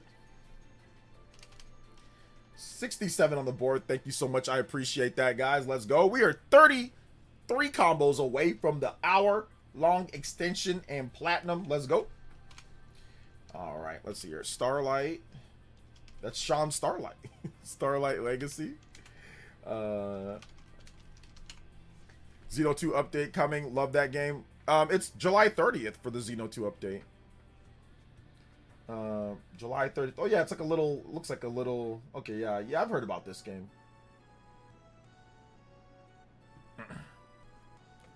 So excited for Xeno 2 update. Yes, it's gonna be great. Glad I waited for Xeno 2 as much as I wanted to before Xeno. I mean, if you waited for Xeno 2, you're in for a freaking treat, man. It's gonna be spectacular. Hey, OJ, I hope you're okay. Just started playing Grand Blue. I'm doing good, Viz. Shoutouts. What's up, man? Just started playing Grand Blue Fantasy Relink, and it's absolutely brilliant. Can't recommend it enough. Fantasy Monster Hunter game. Amazing gameplay. Yeah, are you playing it on Switch 2 or are you playing it on PlayStation? The only thing that I didn't like is that it's 30 FPS on Switch 2. Like, to me, that's a bit lazy. Unreal Engine 4 laziness going on there. To not get that, like, at 40 FPS or 60 FPS. So I just didn't like that. But, I mean, outside of that, yeah, it's dope. Channel's feeling kind of lonely. The channel is feeling kind of lonely. Drop a like, subscribe, and ring the bell so you never miss a video. Yes, sir. We got plenty of people here, though, but yes, we could always use more. We can always use more. All right, I don't want to get copyrighted. I could see a 2D Metroid following the same announcement release cycle as Star Fox announced on Nintendo Today, released a couple months later. Yeah, Star Fox was not announced on Nintendo Today, though. Star Fox was just announced randomly on Twitter. So it wasn't a Nintendo Today announcement per se. I mean, I guess you could. I mean, they put it on there, but it was kind of more of like a Twitter announcement more than anything. But yeah, I mean, we could see something like that. We could, you know, we definitely could. I can't wait to see who the new rare blade is in Xeno 2. I'm guessing the rare blade is. I'm guessing it's somebody from Xeno X, right? Is it gonna be Adam? Or is it gonna be I'm guessing it's somebody from Xeno X, but I could be wrong. It could be somebody from Xeno 3. You know, it could be, maybe they add somebody from Xeno 3 as well. But I'm guessing it's somebody from Xeno X. Assume Torna is getting the Switch 2 treatment as well. Yeah, Torna's getting the Switch 2 treatment as well, yes. Watch the blade be another Xenogears reference? I don't know if it will be. I'm guessing it's gonna be, it's good. You know what would be crazy? If it was the Xeno, if it was a Xenogenesis, no, they wouldn't put Eleanor from Xenogenesis. That would be wild. That would be the craziest thing ever. But they wouldn't do. They're not going to do that. But that would be crazy. But they're not going to do it. Man, I'm so excited for Xenogenesis, man. I think that game is going to be freaking incredible. I think it's going to be so good. That's probably the characters from Xeno 3 or new Xeno or the new Xeno. We already got Elma in Xeno 2, so Xeno 3 seems more like it. Yeah, true, but I don't know. Something tells me they might just do Xeno X, but we'll see. We'll see. We will see. Watch it be Mallows. I mean, could be Mallows, but that'd be weird. Here's another thought. What if the new Blade is a character from dormant Nintendo franchise? No, it's definitely not a dormant Nintendo franchise. Nah, it's not that. Nah. It'd be nice. It'd be cool, but it's not. No.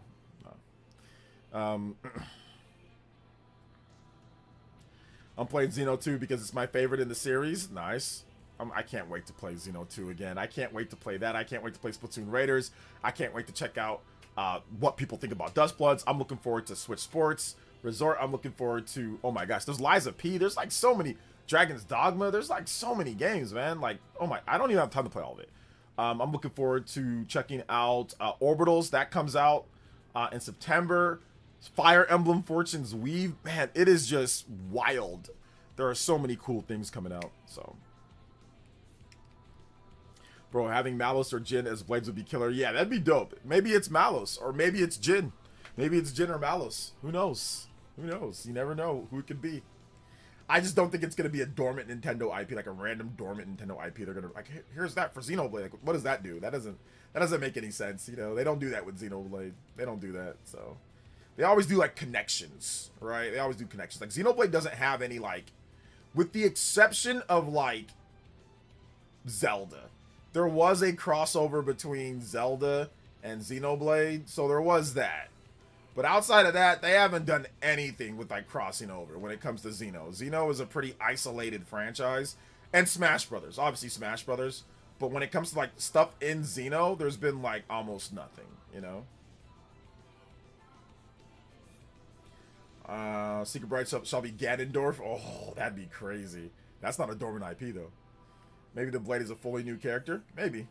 Hey Ninmar, what Xenoblade games have you played, Ninmar? What Xenoblade games have you played? Where have you gotten to? Have you beat any of the Xeno games? Thoughts on where Mario Kart DLC is? They're working on it. Whenever it's ready, they'll release it when it's ready. Not dormant, but Monolith did work on Tears of the Kingdom. Well, they work on all the Zelda games. They've been working on Zelda since A Link Between Worlds. They've been working on, no, since Skyward Sword. They've been working on Zelda for a long time. A long time. So that's not really too, you know, surprising that they got a little crossover with Zelda, you know, because they've been working on Zelda for a decade plus now. So,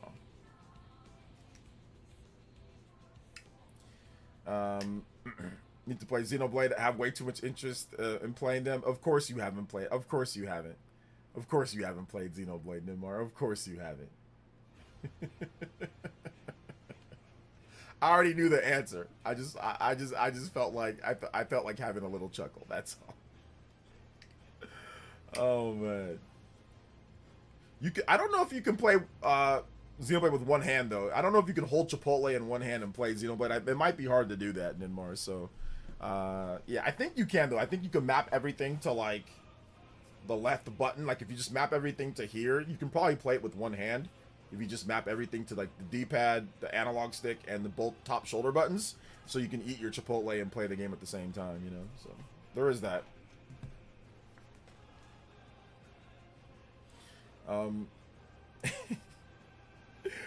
Let's see. Did you know if Densha Attack is a port or a day one launch, a day and date launch? It's day and date. It's coming out on all platforms at the same time. So. Yeah. Xenoblade is only the best RPG series of all time. Only the best. I always go back and forth between Xenoblade and Fire Emblem. Like, which one do I like more? Which one do I like more? It's like, whatever the newest game that comes out, I like it more. Like, Xenoblade X, oh yeah, I like that more than everything else. Like, but then now Fire Emblem Fortune's Weave is coming out. Okay, I know I'm gonna like that more. So it's always like back and forth with the two. It's so good. It's so good. Zelda and Loftwing, best amiibo ever. Bought it without the game. Nice. I have the Loftwing amiibo myself too, so it's pretty good. Chipotle boy, yeah. The new hero is more likely than not a character from 3, but we'll see. Yeah, I think 3 is definitely a safe bet. Settery, I think that's definitely a safe bet. I can see Xeno 3. Who do you guys think from Xeno 3? One of the heroes from Xeno 3, or like Noah or Mio or something like that? That's gonna be fun to see who the blade is. For me, it's a 3-way between Xenoblade, Final Fantasy, and Persona. Yeah, Persona's really good. Final Fantasy's really good. I just kind of fell off on Final Fantasy recently. Justin with the 3. Ninmar, of course, has interest in Xenoblade. Don't forget it has women based on women from a certain region. Wait, we're allowed to... You can say Asian women here. There's nothing wrong with that. There's nothing wrong with saying that, especially if you're speaking... Obviously, we don't want to speak negatively about anything, but I mean, just speaking positively, nothing wrong with saying that. Yes, but yes, that certain region, we all know. That's still the funniest thing, bro. One of the funniest things ever. Yeah, and I'm getting a bunch of people on my algorithm telling me that I have to date Asian women. Everyone's like, no, that's not on anybody's algorithm, Ninmar.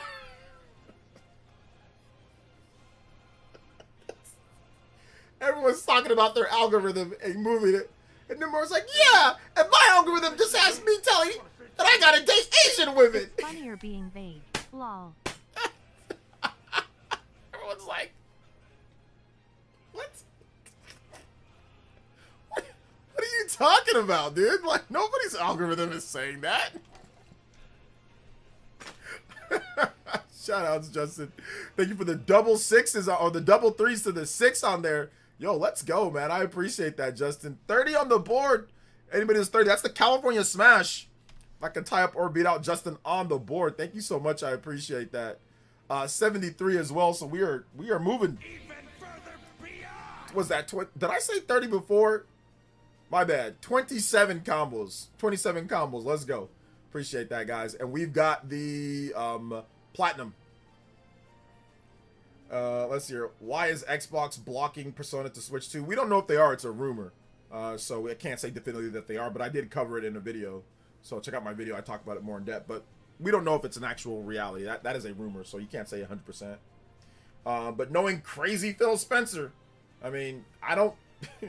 Is it out of the realm of possibility? It's not out of the realm of possibility that they did that. It's not out of the realm of possibility that they did do something like grimy like that. But, you know, Jez says that it didn't happen.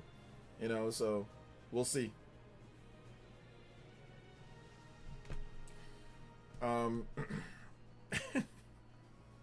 Persona 6 in green color. Nice. Yes, green for Persona 6.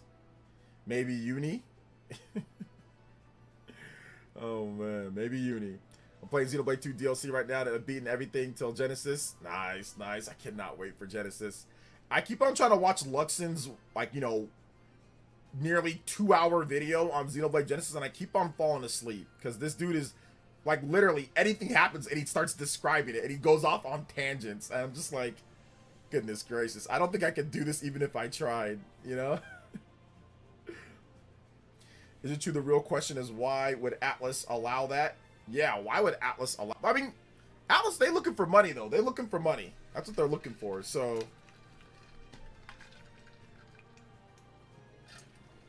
that would be the thing. Switch 2 has a lower install base. Get a big bag from Microsoft. I mean, who knows how much it is? We don't know the business dealings. I hope it gets exposed one of these days how much Microsoft paid Atlas for this whole Persona Xbox marketing plan. I'm guessing it was a lot. I'm guessing it was like upwards of like 20, 30, 40 million. I'm guessing it was a lot of money because it's stupid to do it, you know? Especially like when your main base is going to be on Nintendo and on PlayStation. So I'm guessing it was a lot of money. Let's see here. I mean, Halo exists on Xbox because they stole it from Apple back in the day. Not quite stealing it from Apple, but I mean, like, maneuvered its way over to Microsoft from Apple.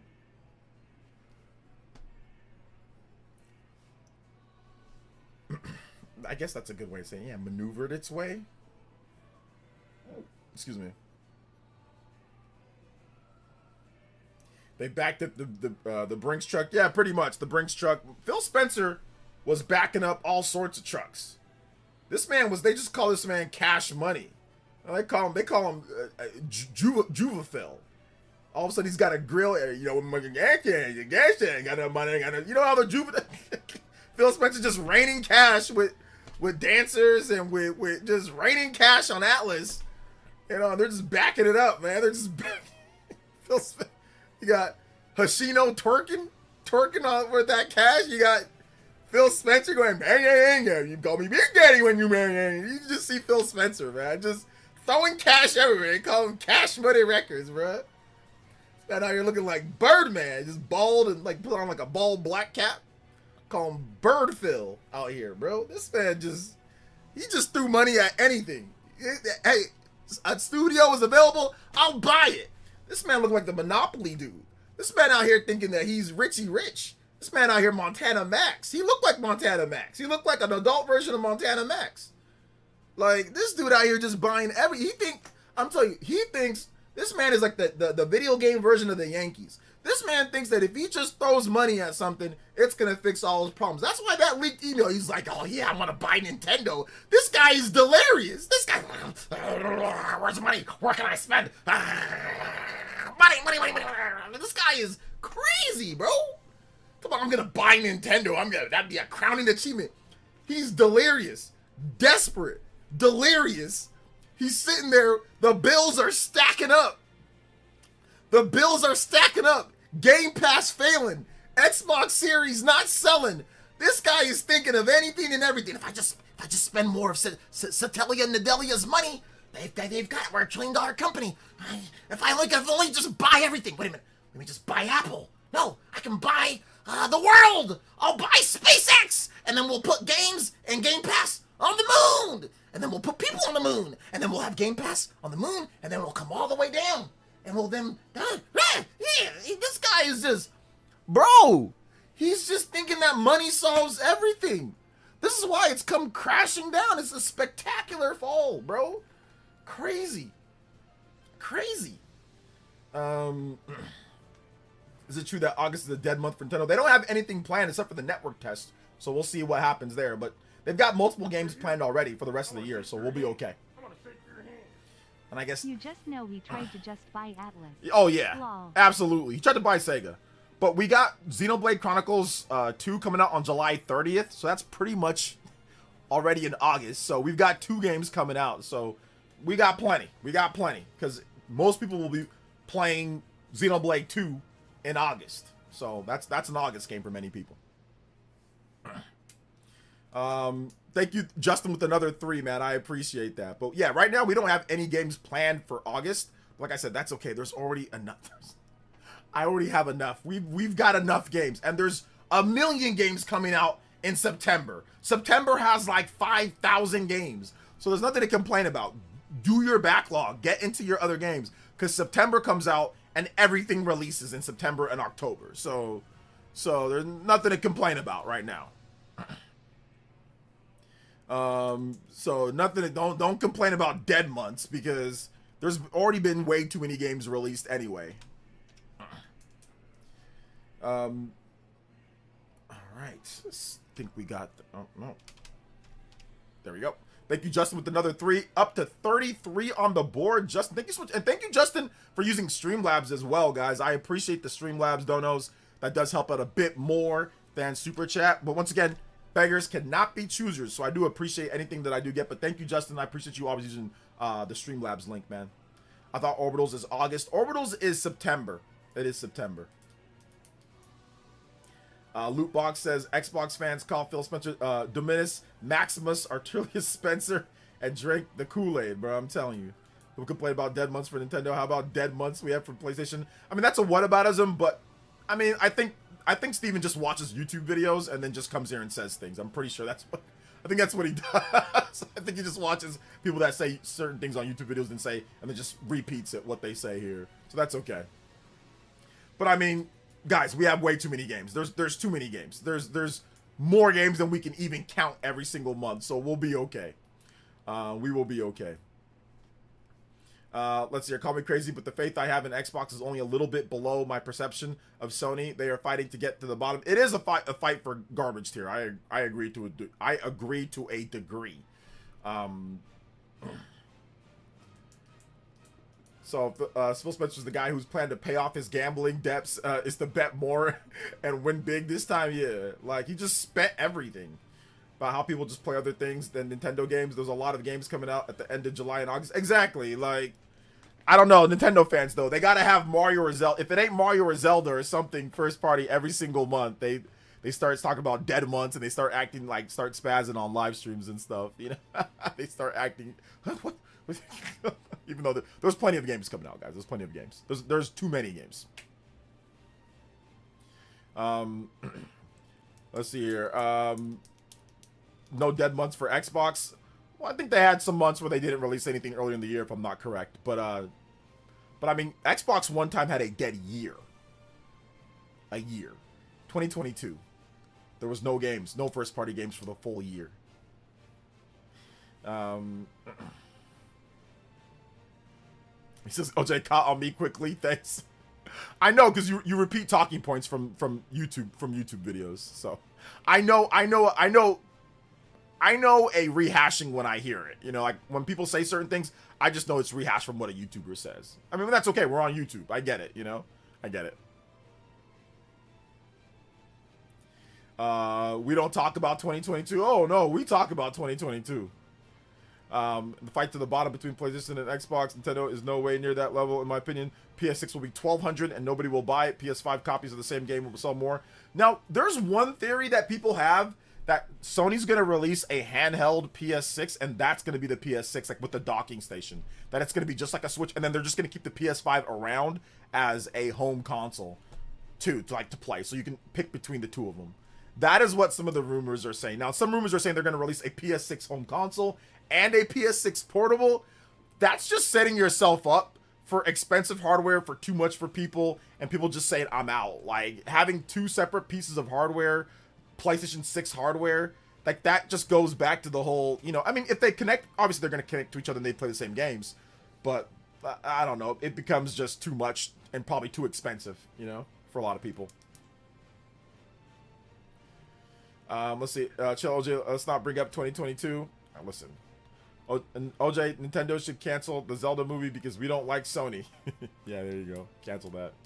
Well, are they going to release it on Blu-ray? It's going to be released on... We're going to get a physical copy of it, right? We're going to get a physical copy. I could have won so much money with that bet. Which bet? If Sony's next console comes out and it's more expensive than Xbox, look out. That would be a huge win for Xbox. You guys want me to be honest when it comes to Microsoft and Xbox? Or Microsoft and Sony? What's up, Sortable Shelf? Wouldn't the PS6 being a hybrid make it even more expensive? Yes, to a degree. But you guys want to know my honest opinion? My honest opinion is that Microsoft and Sony are cooked right now. That is my... And I'm not just trying to be like, oh, you know, Nintendo fan, blah, blah, blah. My honest opinion is that Microsoft and Sony are cooked because of the RAM, because of the tech. They've out-teched themselves, and I think that they're cooked. The economy right now, the games are not good enough to support that. The AI can only take you so far. My son's screaming in the background. Like, I do think that they're somewhat cooked. I do think that. So, we'll see what happens, but I don't see... Because right now, Sony's having trouble selling PS6s, or sorry, PS5s at, you know, $600. It's not selling as well as it used to sell. And when people say, oh, the generation is older, bro, people are just starting to get, we're not 6 years in. Because nobody was able to get a PS5 regularly until like 2022, 2023. So really the generation is only about 3 years old. The generation is not 6 years old. It is not that, because nobody was able to, like, they were scalped to heck and back. The generation is not that. It's not as old as people try to make it out to be. Really, the generation started in 2022, 2023, when people were able to actually get the system. So, the fact that they're struggling to sell the systems down with multiple price increases, it doesn't give me confidence that they're going to be able to sell a $700, $800, $900 PS5 or PS6. The PS5 Pro is $900 right now with no disc drive. They're done with physical discs, right? Okay. What is the PS6 going to be? Is it going to be cheaper than the PS5 Pro? That just seems weird. Maybe it's subsidized. Maybe you got to drop the price of the PS5 Pro. Why is the PS5? Why don't you subsidize the PS5 Pro then? So to me, it's just there's no way around this. It's going to be expensive. I think they're somewhat cooked. Somewhat. I'm not saying it's going to outright fail. I'm not saying it's going to be a Wii U. I'm not saying it's going to be a PS Vita, but it's not looking good, boss. It's not looking good, Chief. It's not looking good. Not looking good.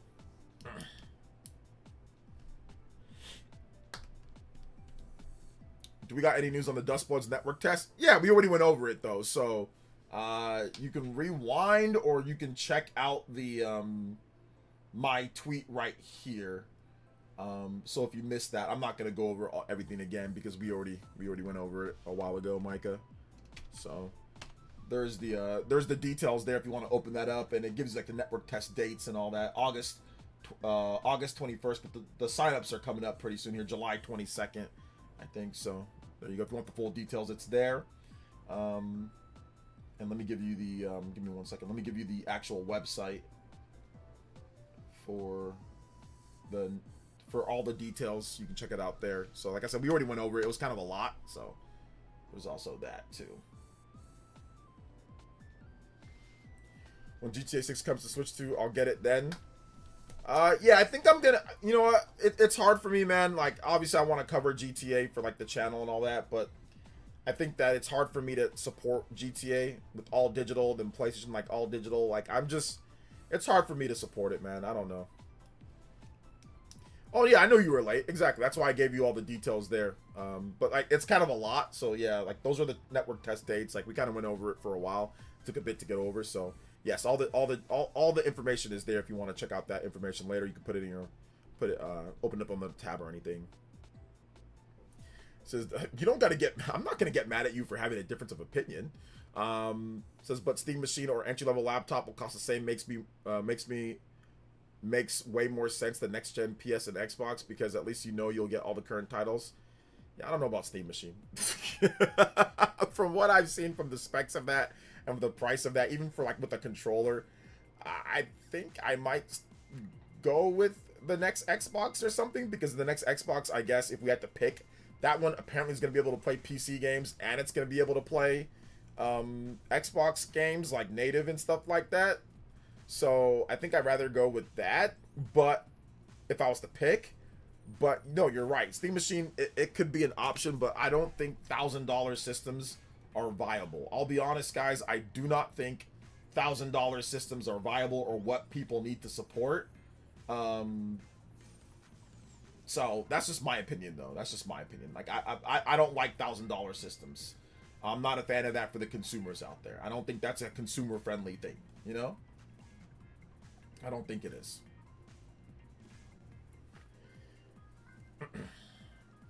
There's no way, yeah, there's no way GTA 6 is fully on cartridge. There's no way.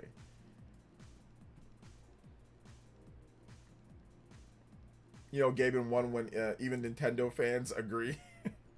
I don't think Gaben's won, and I don't think they've sold many Steam machines. So I don't think they've sold many. I have a PC from 2018 with a 1080. That's better than the Steam machine. I don't think, is that better? I don't think that's better than the Steam machine, is it? I don't think so. It's not my main machine, but I use it for media player. Steam machine is underpowered. I don't think it's better than the Steam machine. I don't think so. Maybe it's in the range, like a bit, but I think it's underneath it, right? I don't think so. Sortable Shelf says also, in terms of games, it's overwhelming right now. I'm currently playing Mina the Hollower right now, and then I'm also interested in Rayman Legends, Retold, Xenoblade 2, Splatoon Raiders, Ocarina of Time. I mean, there's so many games, guys. Like, talking about dead months or I don't have anything to play, it's like we can't be saying that now at this point. I think maybe in the Switch 1 era you got that because third-party developers were like, you know, they released whenever they could on there, but like we got so many games, you know.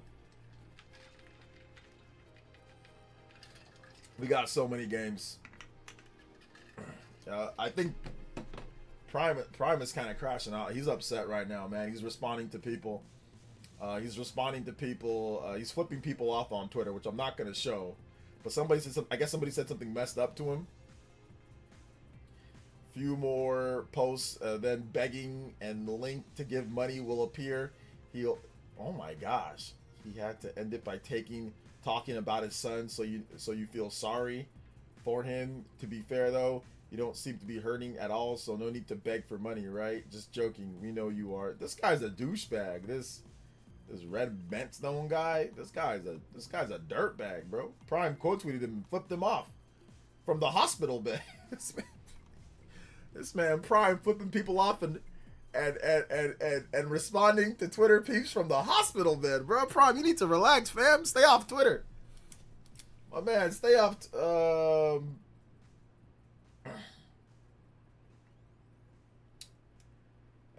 Stay off Twitter, bro. Stay off Twitter. 1080 has higher specs than the Steam Machine GPU. Does it really? What about the CPU though?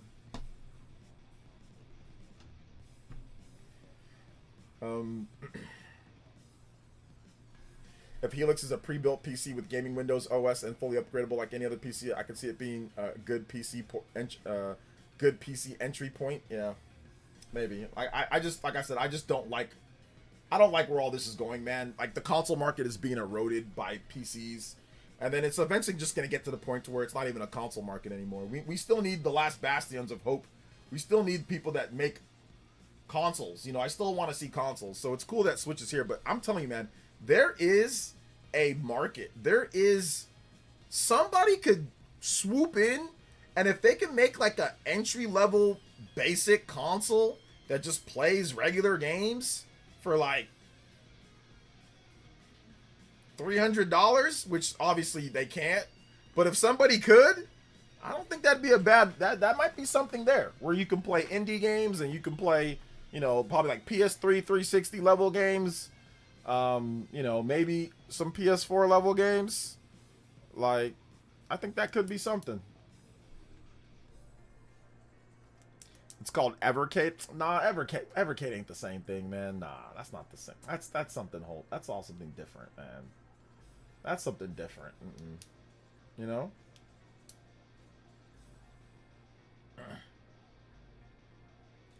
I don't know about all that, you know?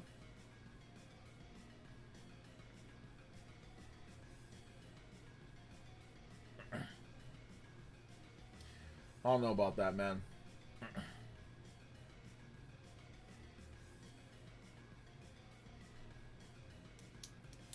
I think Apple could do it.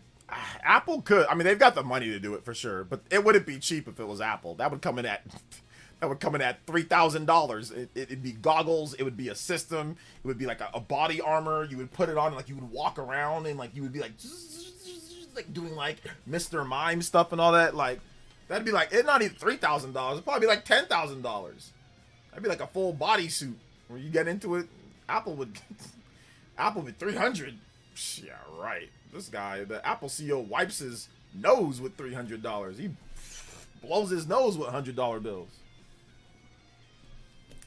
No, phones are ghetto, man. Ain't nobody trying to play on a phone. Like, when it comes to console gaming like that. No.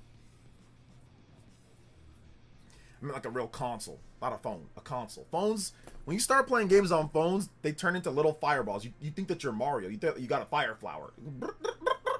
Like, that's what happens when you play games on phones. Like, it literally turns into a fire flower. And if you take the phone, you plug it in, you put it to your TV, it's ghetto as heck, bro. It sucks. Everybody knows that playing a phone, like console games on phones, suck.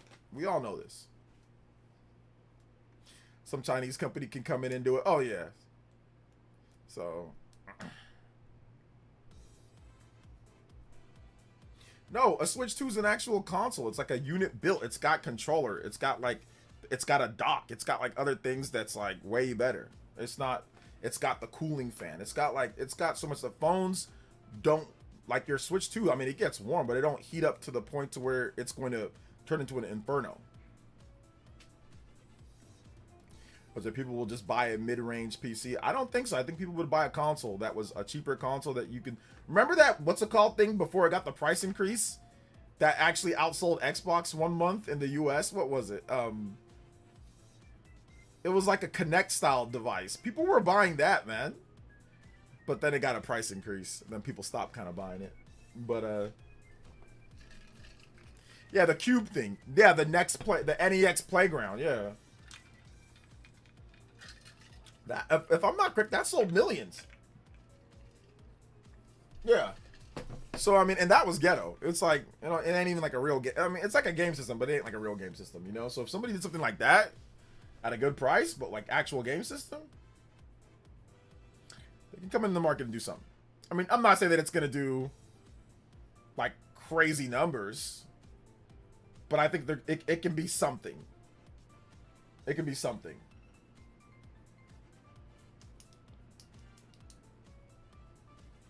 So yeah.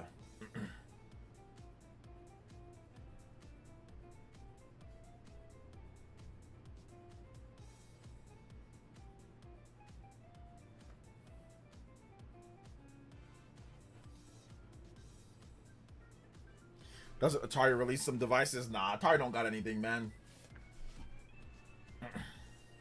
Atari don't got anything. It's trash. Atari ain't bringing back nothing, man. Nope.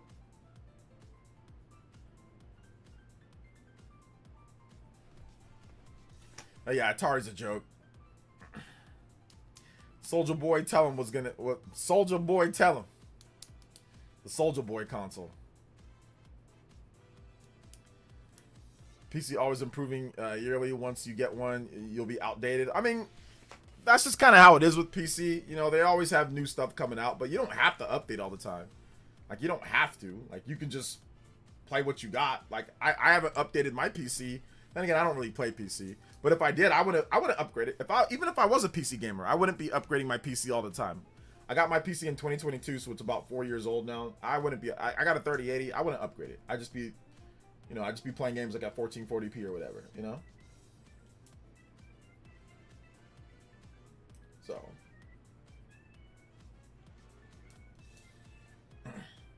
All right, so yeah, I got this right here.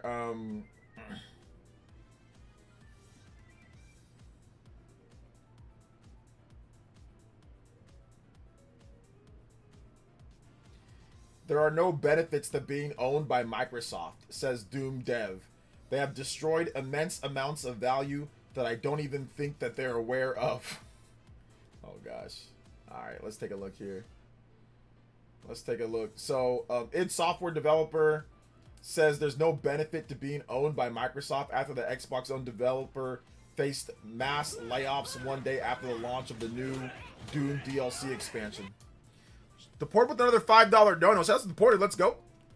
And says, with all the Roblox weirdness, sometimes I think it would be better if less people had access to games or there was a filter certain types.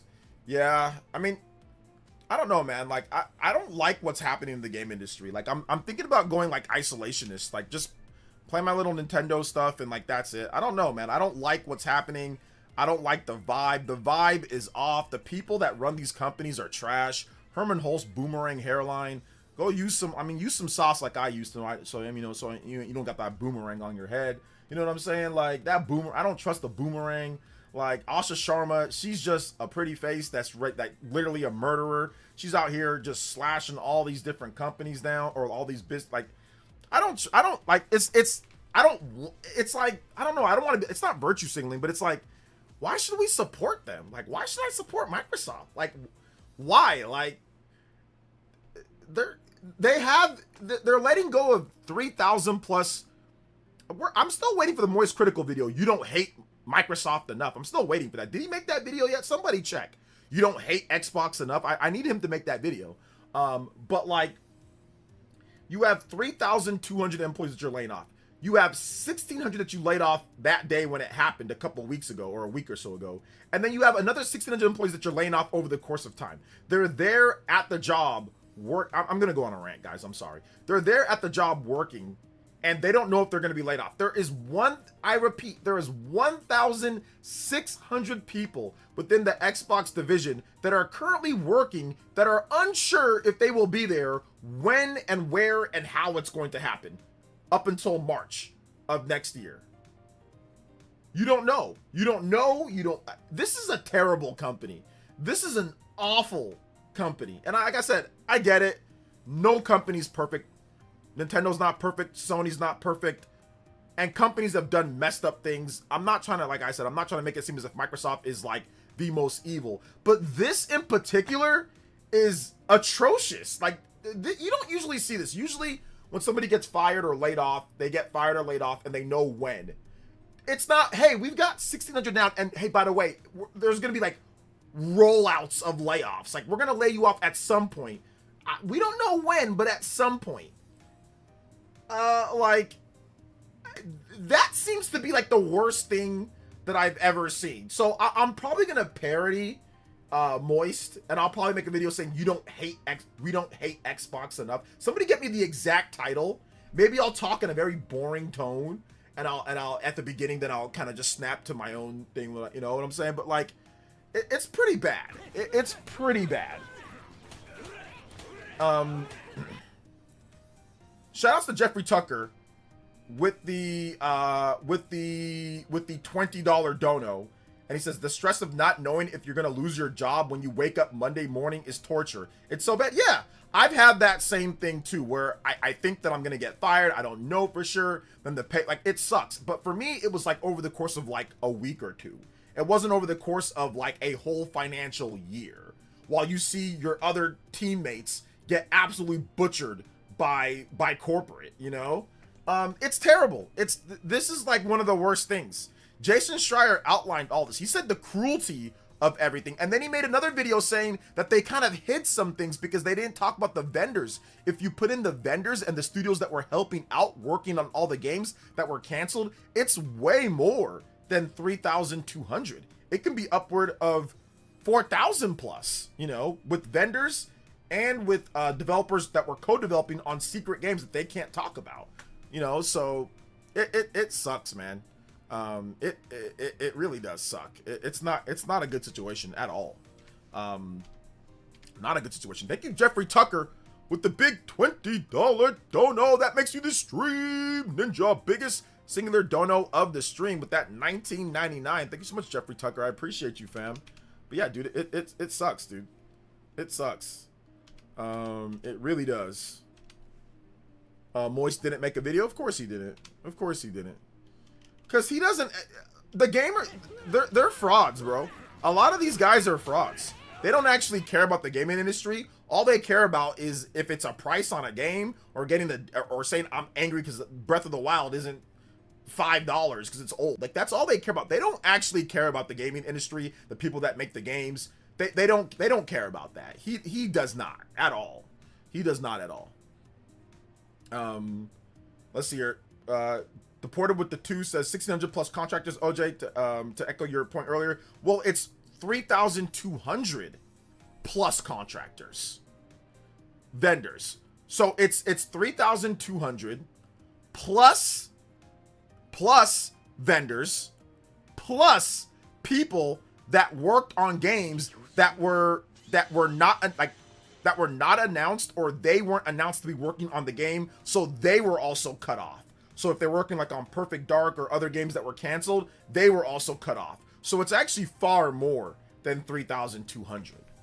Thank you, Jeffrey Tucker, with the big 20. I appreciate it. Thank you, Deported Sling, with the 2, and thank you, Tommy Riker, with the 55 months. Let's go, man. I appreciate that. I appreciate that. Well, here's the problem with saying they know what they were doing, Mascon, since you're damage controlling for them. The problem is that since there's NDAs, they can't even talk about what game they were working on because the NDA says that they can't talk about it. Even after the game is canceled, they can't speak about it. So even if you're trying to put together a resume and put together something, you can't even put what you were working on because it wasn't announced and because there was an NDA. So there's also that too. Now, vendors, I mean, vendors, you feel like you have job security at vendors. They cut vendor spend by 50%. I mean, there's no way getting around this, Mascon. There's like no damage control in this, bro. This is bad. It's really bad. It's really bad. This is not good. There's nothing that's going to be good. Think about it for a second. You want better games, right? How are you going to get better games when you gut id Software? When you gut, you know, Bethesda's like with layoffs to key developers? Are you really going to get better games? Like, I don't think you're going to get better games when you do stuff like this. But hey, if you think that you're going to get you're going to get way better games, that's fine. I don't know if you're going to get better games getting rid of key personnel to turn a quick buck, you know? But hey, if you think so, that's fine too. Anyway, speaking to game developer, the unnamed source at the Doom developer explained Microsoft didn't even wait and see if the product was successful before they got rid of the team. And had Microsoft waited, it would have seen that Doom: The Dark Ages Revelation DLC has netted rave reviews on Steam and is one of the top-rated games of 2026 on OpenCritic. Reports say that the studio has seen 136 of its 185 developers laid off by Microsoft in its 5th round of mass layoffs since spending $75 billion to acquire Activision Blizzard. Despite the publisher apparently pushing Bethesda to make more Doom games, Xbox saw fit to seemingly gut the team behind the iconic franchise. Quote, there are no benefits to being owned by Microsoft, the developer continues. In fact, they have destroyed immense amounts of value that I don't think they are aware of. I agree. I think that they're destroying the value of what they even have. But we'll find out. We'll see what Asha Sharma has for us, man. So we'll see about that, man. I did my video on Sony and Xbox today. I'm tired of lying and misinformation for these companies. Hey, there you go, man. Personally, the whole studio acquisition that Microsoft did was very dumb. It was dumb. I mean, all this, like I said, Phil Spencer, listen, I don't want to be like mean or anything like that, but like, Phil Spencer's a terrible leader. Like, ah, man, I mean, if you said this online a few years ago, you'd get cussed out. But I will say it, and I'll say it again. Phil Spencer is a terrible leader. He is a terrible, awful leader. Awful. Because all of this falls on him. All of this falls on him. If you have $75 billion to spend, or if you have all this money to spend, you should have invested in your own people and invested in your own franchises, because this was not sustainable. It was not sustainable to bring in all of these developers, let them do whatever they want, have 14 layers of management to get things done, and then expect some type of decent output, and then somehow have that carry your system. By the way, that you said it's not important for the game sales or like the system sales anymore. Like, it's just, he's a terrible leader. Terrible. Sup OJ. I'm having a hard time picking my next JRPG. What's up? Some options I'm thinking about are Octopath Zero, FF7 Remake, Trails in the Sky First Chapter, SMTV Vengeance, and Chained Echoes. What would you recommend? Trails in the Sky. Trails in the Sky for sure. That's the one that I would pick. Trails in the Sky, because the second one's coming out, and if you really like that one, then you can get right into the second one. SMT5 Vengeance is very good too. That's gonna take a while. Chained Echoes is also very good, but I mean, I like SMT5 Vengeance out of all of those the most, but I would say Trails in the Sky right now. Like, if you want to get something right now, I'd say Trails in the Sky, because the second one's coming out in September. So yeah, thank you for the $5, Westside OM. Appreciate that. Combo breaks, and guys, we have got the full limit break. Let's go.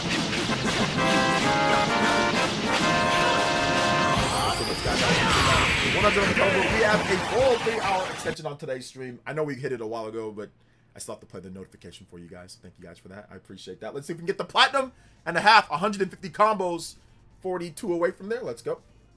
What's up, Ahmed? Welcome.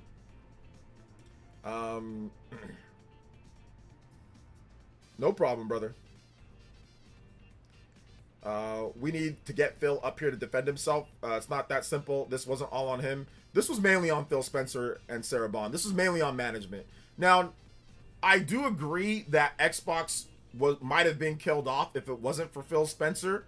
But I think Phil Spencer, how he handled the acquisitions and how much he spent, I don't think Satya Nadella said, spend $100 billion or we're going to shut down Xbox. I think Phil should have put together a better plan for Xbox Game Pass, a better plan for the studios, and a better plan for organizing all this. The fact that he didn't think that it would be very difficult to control this many studios with this, and how much money that it would take to do that, and like what the return would be when your console sales are garbage. Like, the Xbox One console sales were bad. There was nothing that said in that generation that they would be able to somehow turn around console sales by acquiring Double Fine and acquiring Ninja Theory. There's nothing in those studios' portfolio that somehow said, oh yeah, that's going to lead to mass amounts of people buying the system and buying Game Pass. Like, it was reckless. It was reckless and it was bad. And I'm not even trying to be Monday morning gaming quarterback. I said this back then. You guys know. I took all sorts of heat back in the day, years ago, from Xbox people, from saying Game Pass is not profitable enough. It doesn't make sense. They're going to have to raise the price. They can't offer all of this on this service. The developers aren't being paid. How are they going to manage all of this? I worked corporate business. I know corporate business. I know how this works. The more acquisitions, the more layers of new people that you bring in, the more expensive product that you have and try to sell it all on a sub-service. I know the gaming business. I might have not been involved directly with a gaming studio, but I've talked with enough developers and I know enough of the X's and O's of development time period, development, cost. I know enough of that to say this is not a good idea. And I said that before. It's not a good idea. I said that. People that were here, anybody here that was long ago, you can back me up on this. And I've always said this about Game Pass, that it's not going to work. It's not going to work. Especially with Microsoft, where you can't make hit games. You can't make big games like Uncharted. You can't make that quality of game. Halo has not been that quality of game. Gears of War has not been that quality of game for since the 360 era. They have not been able to hit that level. You cannot hit levels of Mario, or you can't hit levels of Zelda. You can't hit those levels. So there was nothing that said that this was going to be successful beforehand. Now, yes, obviously you miss 100% of the chances that you don't shoot, or the 100% of the shots that you don't take, but I don't agree with how he went about it. He went about it in the wrong way.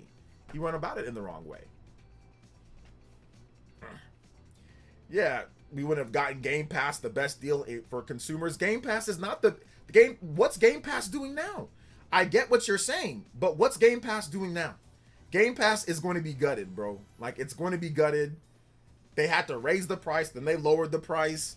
It's going to be gutted. They're losing a lot of those development studios, so a lot of those games that are going to Game Pass are not going to be there anymore because they're not going to own those studios anymore. They removed Call of Duty from it. Bro, it's not a viable market. It's not a viable way. Game Pass is not. Like, if you like gaming, you're going to have to buy games. Like, Game Pass can be a side thing. It can be like an extra thing. But I'm pretty sure Asha Sharma is going to gut Game Pass, man.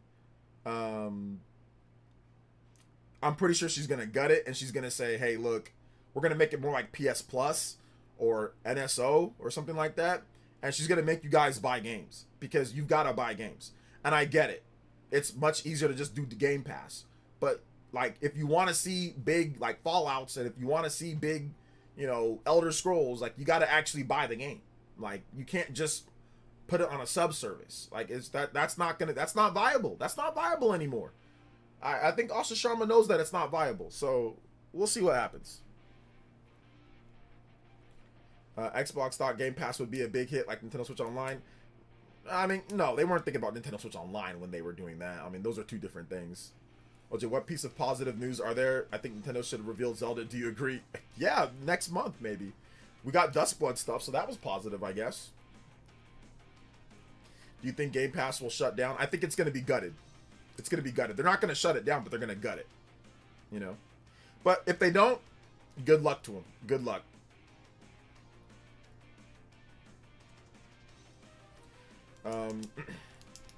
No, man, no. If you look at, from the consumer point of view, it's not great. No, it's not great. It's not great. You think it's great because they're putting it right in front of you, but it's not great. Because look at what's happened. How's your Perfect Dark holding up? Where's your Perfect Dark at? Is that great? How about all of those games? How about all that? And like all that stuff. How's that holding up for you? It's not great, man. It's really not. You think it's great, but it's not. Look at what's happening. The layoffs like this don't happen. This is unprecedented layoffs in the gaming industry. This is not common. All these layoffs and all this is not going to make for a better Xbox. This is not going to make for better games. Like, you think that you're doing it's great, but it's not sustainable. What you want as a fan, here's my opinion. My opinion as a fan. I don't blame people for buying Game Pass because Game Pass was available to you. So it's there. But the problem is sustainability. what I like about Nintendo in particular is that I know that I'm going to get my Xenoblade. I know I'm going to get my Fire Emblem. I know I'm going to get my games because it's sustainable. I know I'm going to get everything. Developers are paid. Employees are happy. They make the best that they can make. Xbox employees don't know if they're going to be there or not. You cannot make your best content if you're thinking about getting fired. You're saying, oh, well, it happens in the industry. Well, it happens a lot at Microsoft. Too much. You're not going to get your best content if you're constantly thinking about being let go or fired or under duress. It is not good for Microsoft to be in this type of state, to be in a constant state of you could get fired no matter what. And we got to just put everything on Game Pass.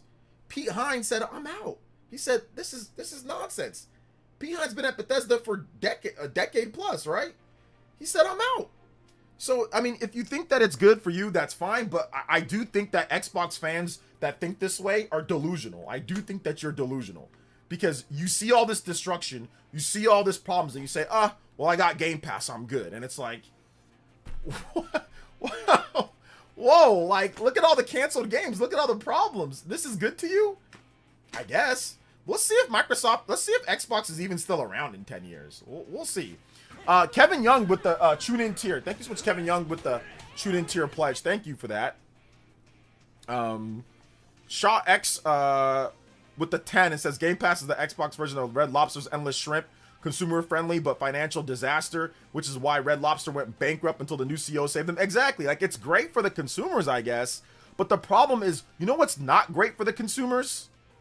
Failing and letting go of developers and canceling games. That's not great for consumers. So there needs to be a balance, right? There needs to be a balance. Kevin Young, thank you for the tune-in to your pledge. Shaw X, thank you for the 10. And let's just use my own humble little thing that I have here. Listen, guys, this is a free stream. You guys know it's free. Big love to Shaw X, big love to Kevin. It's a free stream. But a lot of you guys realize, well, you know, OJ spends a lot of time here, so it's entertainment, so I'll support.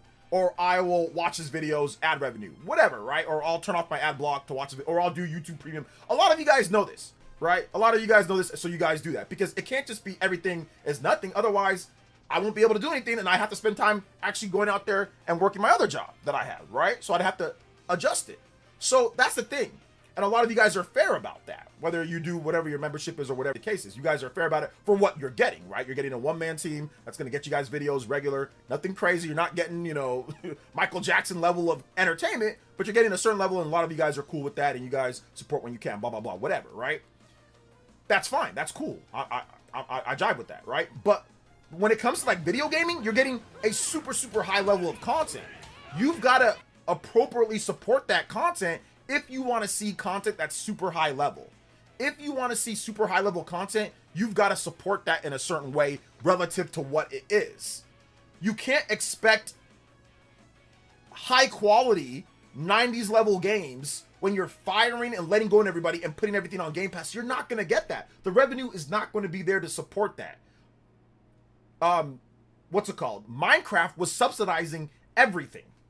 That means nothing was making money, because they're not selling enough Game Pass. And developers aren't selling enough games. People aren't buying games enough because they're just getting it on Game Pass for dollars on the month, right? So that's the problem. And then now it's led to this. So I get it why it's consumer friendly, but it's actually not consumer friendly. How'd Perfect Dark go for you with that? How's some of the other cancellations going? How's the id? How do you think it's gonna be after this gutting? You think they're going to be able to make a game better than Doom 2016 or Doom Eternal? I doubt it. I mean, maybe. We'll see. Hopefully. So, it's good and then it's bad. It's good and bad. There needs to be a reciprocal. There needs to be a level that matches the output, that matches the content. You know, and that's not what you're getting right now with Game Pass. You got to actually pay the developers for their work. You've got to pay them because nobody was making any money. The only people making money was Minecraft. And that's because the people that play Minecraft, well, they're buying the game. It's being sold a lot. Obviously, it's on Game Pass, but it's being sold like crazy on Switch and on PlayStation and on PC. But also, people also spend money like microtransactions. So it was subsidizing everything, you know? Thank you for the $10. I appreciate that, Shaw X. Thank you for the $5 from Deported. Says, thank goodness Japanese labor laws. We know Xbox wanted to buy Capcom and even Nintendo at one point. If they had been able to imagine the value lost, oh my gosh, I don't even want to think about that. That would have been a terrible situation for Nintendo. I mean, I don't even want to think about that. That would be bad. It would not be a good thing. It would not be good. 123 on the combo board. Thank you guys so much, man. I appreciate that. I was hyped for Everwild, and then it went nowhere. Microsoft ruined. Exactly. What about Everwild? Canceled, done. I mean, what has Rare even done? Rare's done, like, nothing. Guys, you need... I mean, luckily they have the Sea of Thieves, and that's been funding things, but, like, outside of that, they've really done nothing, you know? Really done nothing.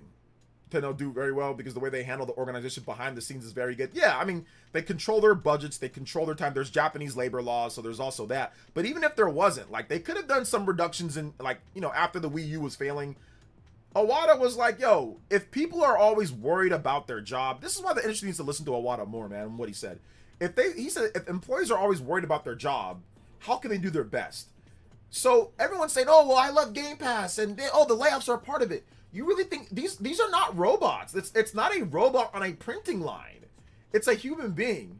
How are you gonna get, like, when you slaughter everyone in their studio, or if you gut their studio, how are they gonna have the motivation to really do their best, especially if you work really well? Like, let's say you had some programmers, they were a tight-knit team, man, they really got things, like, they all covered each other's back, and then that guy's gone. Those guys are gone. Then now what? When they really helped you out.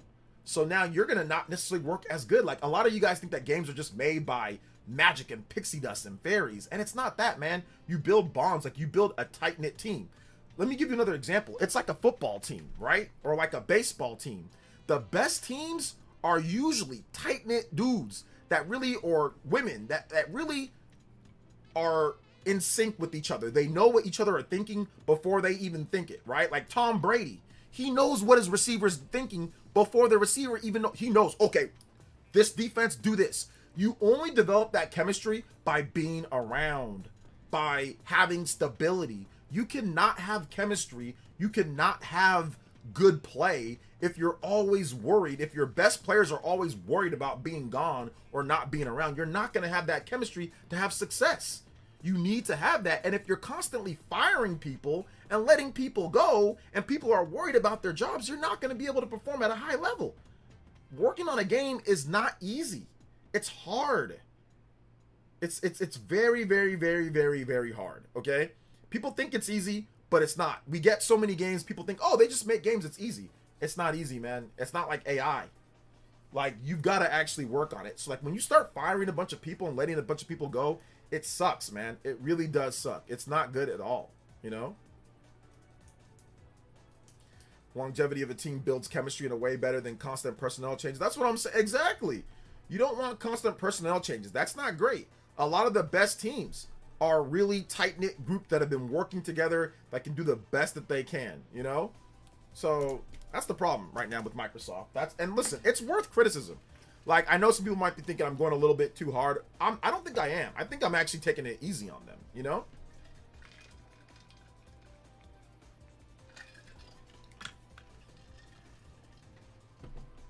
I think I'm taking it easy. Shout outs though, guys. I appreciate the support. Hit that like button if you have not hit that like button. By the way, did not see any Windows Central articles from Jez. Did not see any articles talking about how much they hate Microsoft and how terrible of a company that they are. Funny how we didn't see that. Remember, Nintendo sued Palworld, and this guy blew a gasket.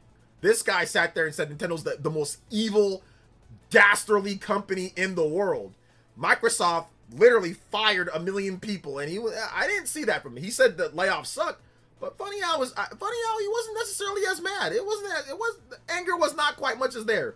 Has no problem supporting. He goes and meets Asha Sharma, does all that stuff. That's why I said this is why you can't listen to certain people, man. That's why you can't listen to certain people, bro.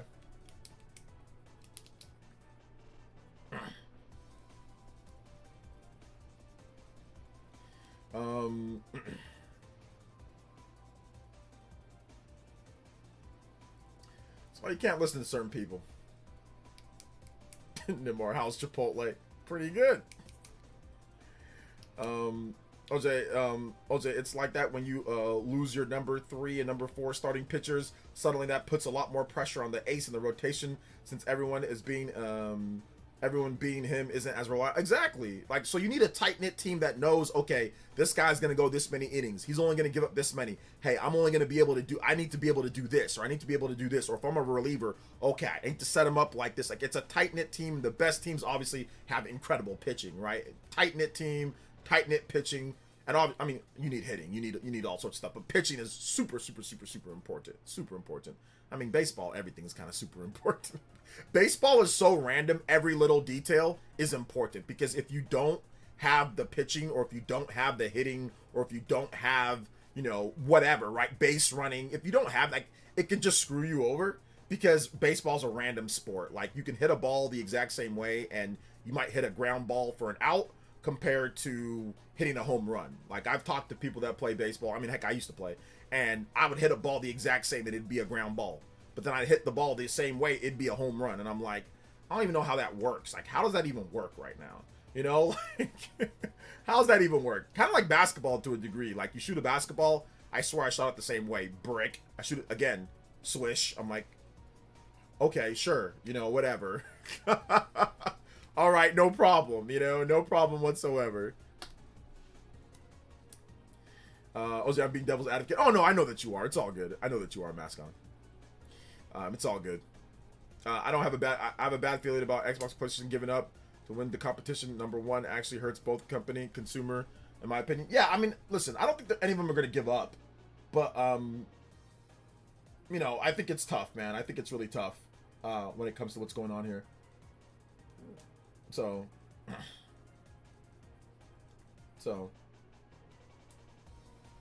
there's also this that's coming in.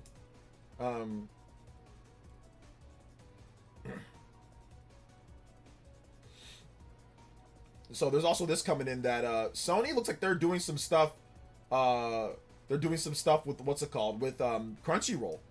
Sony-owned Crunchyroll is now kneecapping physical anime sales. What's going on with this? So big changes are coming to the longest-lived physical anime specialty store. If you watch anime regularly, you're certain aware of Crunchyroll, a subscription streaming service owned by Sony that delivers many new and classic anime series to audiences across the globe.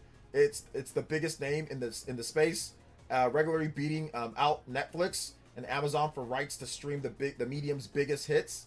It's also got an online store where you can buy your favorite anime and physical media, which many devoted fans do, since streaming rights to shows can do and frequently expire. However, in a move that has familiar echoes to Sony's decision to end production of PlayStation game discs, the Crunchyroll store is being severely scaled back, and fans of anime on disc are very unhappy. Some background: in 2023, Crunchyroll purchased the right to Stuff International, an Iowa-based online retailer of anime, DVDs, Blu-ray, manga, and merchandise. To bolster their sales and merchandising presence, Right Stuff was folded into Crunchyroll store, where it continued to be a source of physical anime media, offering discs of not just Crunchyroll licensed anime, but also shows and films from a wide variety of licensors. Unfortunately, it seems that time of the Crunchyroll store being a massive anime retail store with a broad selection open to all is coming to a close. According to a recent statement, in fact posted online, the store will be dropping much of its current stock and transitioning to a brand new shopping experience that will be available exclusively for Mega and Ultimate fan subscription tiers. Instead of physical discs, Crunchyroll store will focus on collectibles, curated drops, and limited time release products inspired by anime series you love. Reactions to the announcement have been swift and angry, with longtime customers going back to the Right Stuff days particularly upset. Besides culling their product offerings and limiting the store to higher paid subscription tiers, many have pointed out that Crunchyroll has dropped the ball in supporting popular series that Right Stuff initially licensed and distributed after the purchase, leaving physical releases of Gundam and Macross shows in the lurch, mishandling an ongoing Kickstarter to release the classic Dirty Pair anime on Blu-ray. Other fans have noticed that Crunchyroll has already severely cutting down on stocking releases from boutique licensors recently. The transition leaves many anime fans without their go-to disc shop and calls into question whether or not Crunchyroll licensed shows will even see a physical release in the future. Taken with Sony's sudden decision to kill off PlayStation discs by early 2028, it's hard for many fans to not see this as another act of hostility towards physical medium they love. Sony Sony is treading a very, very, very, very, very, very, very thin line here, man. Like, they are treading a very thin line here. Listen, I'm not a big anime on disc fan. I'm not gonna act like I am. I do have some anime on DVD. I do have some anime on Blu-ray. I have purchased some stuff here and there, like the stuff that I love. Like I have Dragon Ball Z. I have like Dragon Ball Kai. Like I have some stuff, and like I have used the store before, but I'm not like a crazy purchaser of it. But I have used it, or I've gotten people have sent me stuff from it. But like this is really, really dirty, man. Like you're limiting it to the higher tiers, and you're taking away the stuff that people like. Like this is Sony is, I don't know, man. I don't know, dude. I don't know what's going on here with this. I really don't know. Sony is treading a really thin line, man. They're treading a really thin line. We also have a brand new update for Mario Tennis Fever. Party man, it's your time to shine. Grilmado. A new update for Mario Tennis Fever. Okay, let's check this out. A new update for Mario. All right, Party Man. This is all you, man. This is all you. Let's go.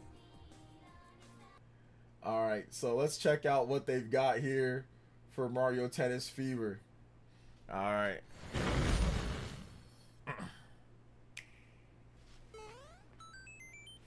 A free update swings into the Mario Tennis Fever game. Galaxy Court, inspired by the Super Mario Galaxy game, makes its debut. Tennis balls will bounce higher here than on a regular court. There's also the black hole racket. Oh.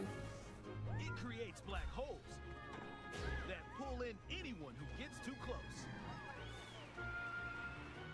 New color options for Luma have also been added. The Luma color options. And serve up some fun. Additionally, prankster comets will trigger various effects in a new special match mode. This includes shadowy doubles that are here to support you. But watch out, they can go to your opponent's side. From high-octane rallies where nice. Everyone gets a speed boost to a sudden death stats where one hit means you're done for. There are all sorts of match effects that can occur. You can also use Game Share via Game Chat. Share the tennis fun online with friends near and far who don't have the game. Oh, Game Share. Free update for Mario Tennis Fever. Oh, wait a minute. Okay, so it didn't have Game Share before, but now you can share the game with other people. That Game Share is dope. Game Share is awesome because my daughter, she has a Switch too. So definitely Game Share seems like something that'd be fun. Yeah, it's a nice update. Share the tennis fun online with friends near and far who don't have the game. This free update for Mario Tennis Fever is available now.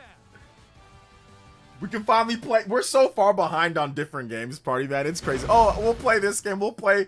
We still haven't played Mario Kart World, which is like we need to update for that. But like I said before, it depends on what I'm doing.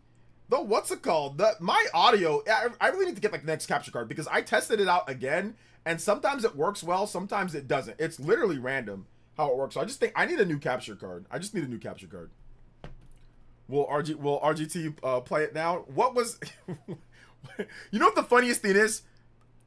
Nintendo's fans, they bullied Nintendo to not talk about like free updates. Like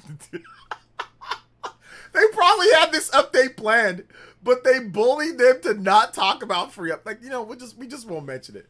First, it was like, okay, we got free updates. It's going to make the game better. Second, it was like, oh, we're going to pack enough content in here and we're going to have free updates. No, that's not good. Next, like, okay, fine. We're just not going to talk about it at all. Let's just not discuss anything. If we have it, we'll just talk about it when it's ready. So that's the funniest thing, man. That's the funniest thing about it. Anyway, it's a cool free update. So get back in there. Gives you something to play. Get you something. Go back in there and play. Something to do. New rackets or new racket.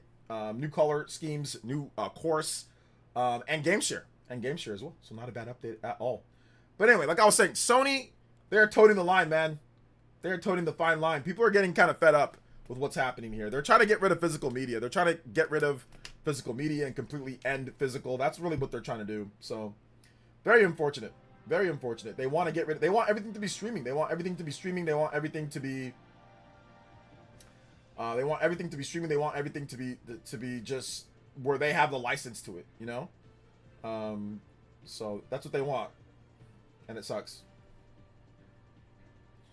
I blame the people who yelled at Nintendo about the post-game updates. I mean, I think it was smart for Nintendo not to talk, like to not talk about it. I think it was a good idea. Just don't bring it up because people are cynical, right?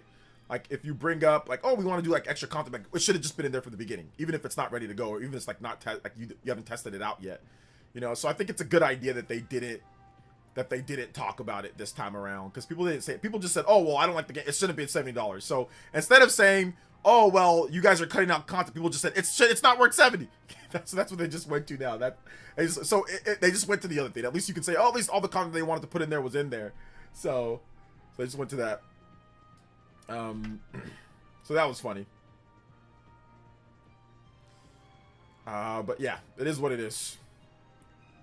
Was Nintendo smart having cloud gaming? Cloud gaming? Nintendo doesn't have any cloud gaming right now. They don't do cloud streaming. I mean, they have some games that are cloud via Switch 1, and I think you can play backwards compatible via Switch 2, but they don't have any built-in cloud gaming like their own service. Imagine being a kid right now and tons of people who cry about Nintendo, mainly old and crusty adults. The point is kids exist. I think adults right now are loving what Nintendo's doing. I mean, we're seeing a lot of people buy Switch 2, so I think it's adults and kids are loving what's happening right now, man. Let's see. Yeah, I'm actually happy they're doing it this way. The game launched pretty feature complete, and we'll add more on top of it over time. Fever's a very good game. Yeah, I think it's solid. The single player wasn't great, but I think like the actual gameplay mechanics and all that are good. I think it earned its review score. It's about 7 or 8 out of 10 type of game.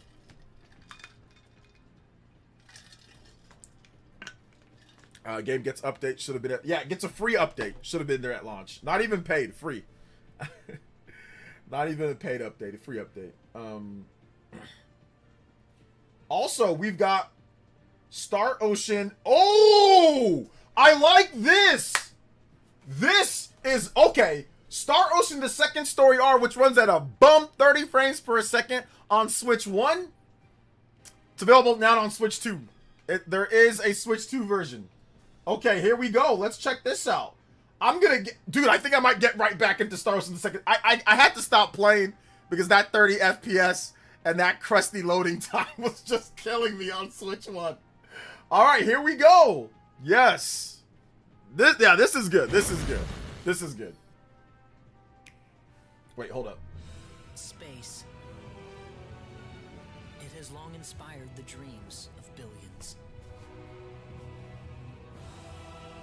I think I might play this tonight. These dreams are nightmares. Yeah, I think I might play this tonight.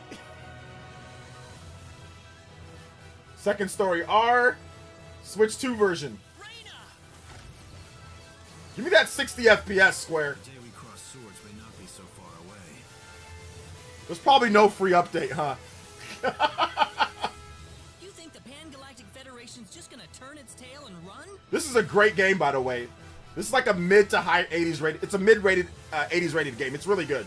It's a I cannot reign over it. It's a remake of the PlayStation 1 version of the game, and it's really with a bunch of quality of life features, updates. It's fantastic. Then destroying everything will suffice.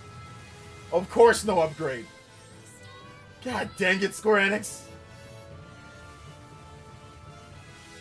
Your twisted schemes Square Enix is so good, but then they do stuff like this. Now I'm gonna take you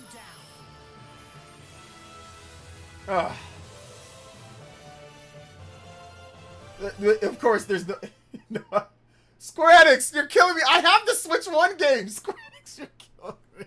You're killing me. You're killing me, man. I have the game physical on Switch 1. Hold up, let me see. Where is my... I have the game digital and physical. I want to shake your hand. I want to shake your hand. What's up, OJ? We had wildfires here in Canada today. I don't live near them, but the sky was a saturated orange today. Can we get some Pokemon Legends ZA music? The trainer battle theme, please. Oh, shout outs to DeAndre. I'm sorry to hear about that. I hope you're safe, man. So that you had some wildfires in Canada? Oof. Okay. Okay. At least you're safe, though. That's the biggest thing, is that you're safe. Thank you for the 479, man. And yeah, stay safe out there, guys. For those who are in Canada, I did not know about the wildfires. I did not know about that. So thank you for the $4.79. Pokemon Legends ZA trainer battle theme. What is Square Enix doing, bruh? Yeah, Final Fantasy Tactics got a free... What is Square Enix doing? Anyway. The funniest... This is like a game key card. I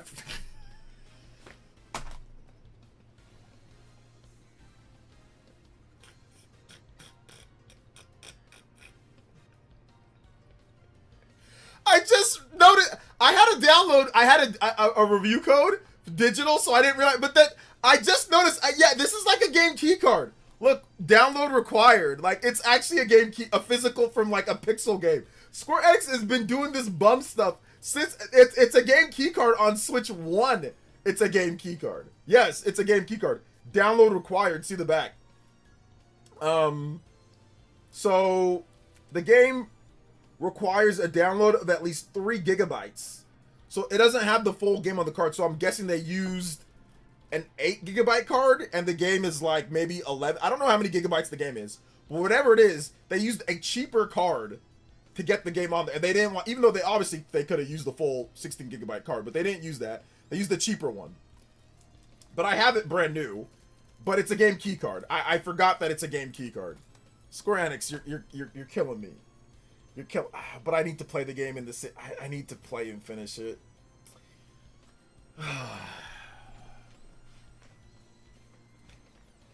The download is for languages? I don't think so. If it's just for languages, it wouldn't say download required. If it was just for... Like, if it came booted default in the language, it would... Yeah, I don't think so. I don't know. It's about 12 gigabytes on Switch 1? I don't think so. Anyway, whatever. The JP version is full on car. I should have bought the JP version. I didn't even notice Switch 1 had game key cards. They do. They do. There are definitely game key cards on Switch 1. They're just not called game key cards. They're just called download required. That's what they're called. They're called download required games. Anyway. Dadgummit, Square Enix, quit being Atlas. Let me see. Let me look on the eShop.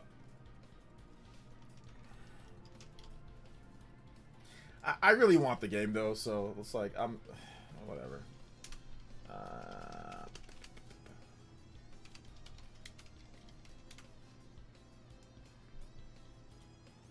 Yeah, we talked about the Mario Tennis free up. We actually reacted and talked about the Mario Tennis free update, Deity Contra, if you missed that. I mean, I have the game digital already, so it's like whatever. Or do I have the game digital? Oh, there's a sale. Okay, there's a sale right now on the game on Switch 1. A 50% off sale. But what about the game on Switch 2?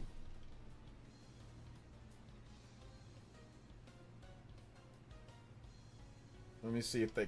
Star Ocean... The second... Yeah, it doesn't show the Switch 2 version? I don't know if it's... Yeah, they don't show the Switch... They don't show the... I don't see the Switch 2 version on there. So it says the game file size is 11.9 gigabytes for the game file. So I'm guessing they used an 8 gigabyte cartridge and then they make you download the rest. Yeah. That's what they did. They use an 8 gigabyte cartridge to make you download the rest. Oh my god, Square Enix.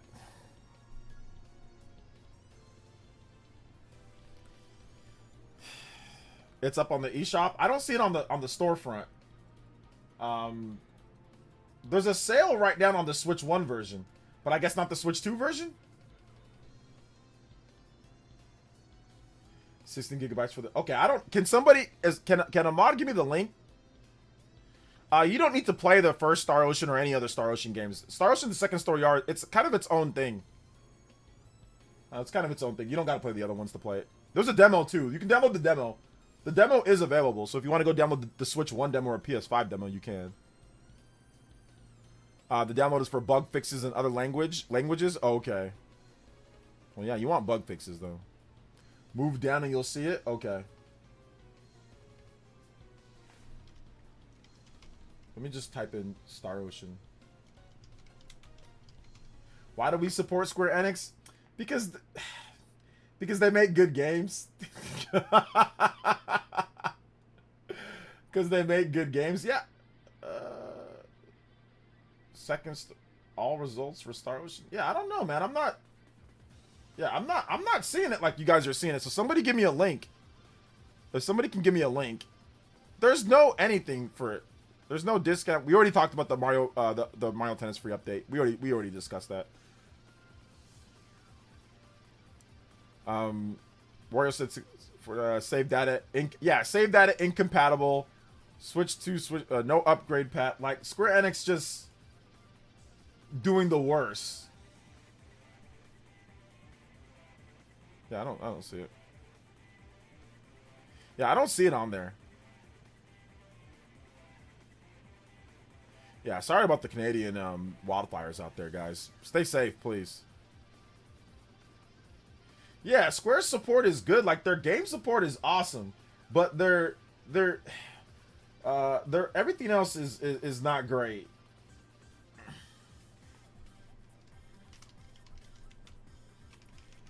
I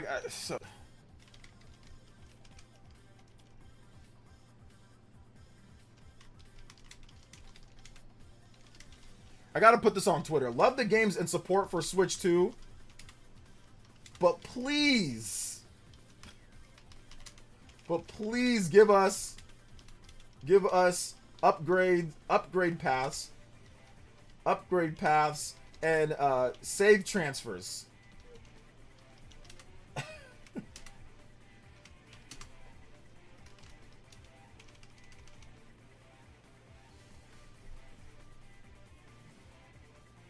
You gotta give us. I'm gonna have to do another rant. I already did a rant. What did I do a rant on recently? I did a rant on Octopath. I'm gonna have to do another rant. I'm gonna have to do another rant on this. Goodness gracious, man. I want to shake your hand. I want to shake Justin with another 3. Let's go. The game is only showing up on the eShop on the actual Switch 2 console. Ah, I see. Yeah, it's not showing up on the store on like the web storefront. That's what I thought. That's what I thought. All right, I'll go to it on the actual Switch 2 itself. Give me 1 second. Thank you, Justin, with the 3. 36 on the board for Justin as the Hokage. Anybody does 33 or more, you bid out Justin on the board. And then, of course, shout outs to DeAndre. Thank you for that, man. I hope you enjoyed the Pokemon music. So let me see. This is a summer sale going on too. So hold up, let me look at the news. What's the summer sale? Oh, Square Enix. Why didn't they just put this one on sale too? Yeah, you guys are talking. I strictly told you that I was on the storefront. You guys are saying it's on there. It's on there. Scroll down. And I told you guys that I'm on the web storefront. I was not. You guys knew that I was not on my system. Okay, they've got a bunch of sales like on Final Fantasy Tactics, Dragon Quest HD 2D. Like I said, this is why Square is like there's good and they're bad. They've got Star Ocean: The Second Story R. They've got it for the Switch 1, but they don't have it. They got Life is Strange. They got Dragon Quest, but none. Like it would be cool if you could buy this and like upgrade. But like a lot of these games don't have an upgrade at all. I think Dragon Quest, 3 does like a free upgrade, but that's about it. Oh, they got Chrono Cross for $7.99 too. They got like. You can get a bunch of good stuff, like Romancing Sagas on sale. Like, this is crazy amount of support. I like that, you know, but I'm not sure about all this other stuff that they're doing, you know? Not sure about all this other stuff that they're doing. It's like when you click on, like, Star Wars: Second Story R, it's like, yeah, this is the Switch 1 version with Switch 2 compatibility. It's like, come on. You're doing a sale right now. You timed everything up why not just go ahead and throw in that extra bone? You know what I'm saying? Like, why not just go ahead and just go ahead and throw that in there? Yeah, I know it's 50. I know it's 50. People let me know. So it just sucks, man. Yeah, it's just better off to wait for the what's it called?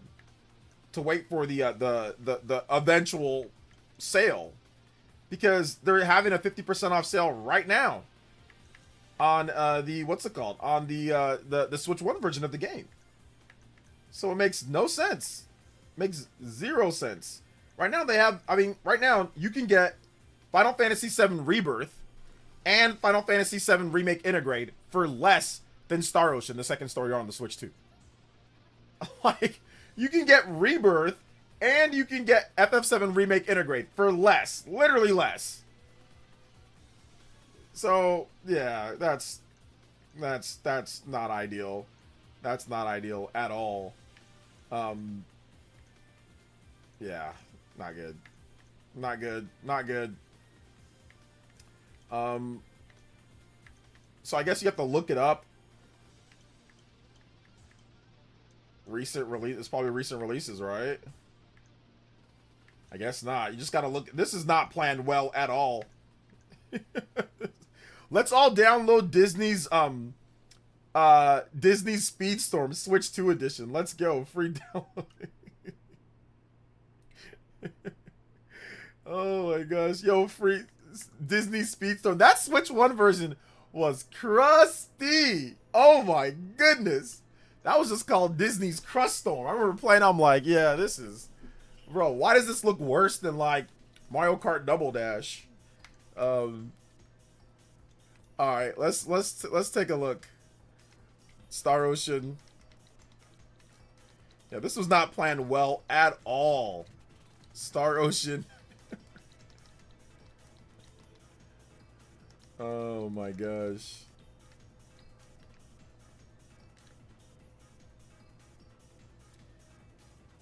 Star Ocean, the second story. Okay, yeah. It's so crazy. Like, you look at it, and it's just like, here's Star Ocean's the second story arc, 50 or $25. Here's Star Ocean the second story arc, new, $50. It's like, just offer an upgrade, man. Just offer an upgrade. Like, what's going on? Like, what is going on here? Yeah, this has got to be a rant, man. I'm like, I want to just get it, but I think I'm just going to hold off. Gosh, I really want to get it, though. So I can get my 60 FPS and, like, my good loading time. God, you're killing me, Square. They make God-tier goated games, man. This game is awesome. This game is legitimately great. Like, I don't want to sit here and act like it's not.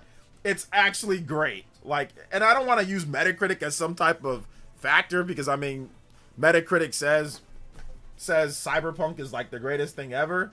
But, like, if you go on Metacritic and you look at this game, especially for the type of game that it is, you know, it's really high for this type of game. You know, it's higher than Octopath games.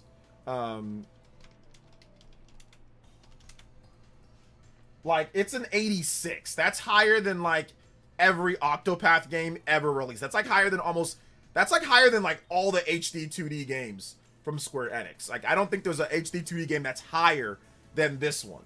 Than Star Ocean the Second Story Art. Which, Star Ocean the Second Story Art isn't really, like, a HD 2D game. It's, like, kind of, but not really. You know? So, this is, like, the highest, like, newer, retro-style game. Like, it's really good. 86. 87 on Switch 1, but the PS5 version is better. But yeah, it's a really good game. It has 21 reviews on Switch 1 for 87 average, and then it has 32 reviews on PS5 for 86. So it's a fantastic game. For, like I said, for like a classic game coming back, getting an 86, that's like a 90 plus in Metacritic terms, like for like Western developer or Western reviewers. So it's really good, but man.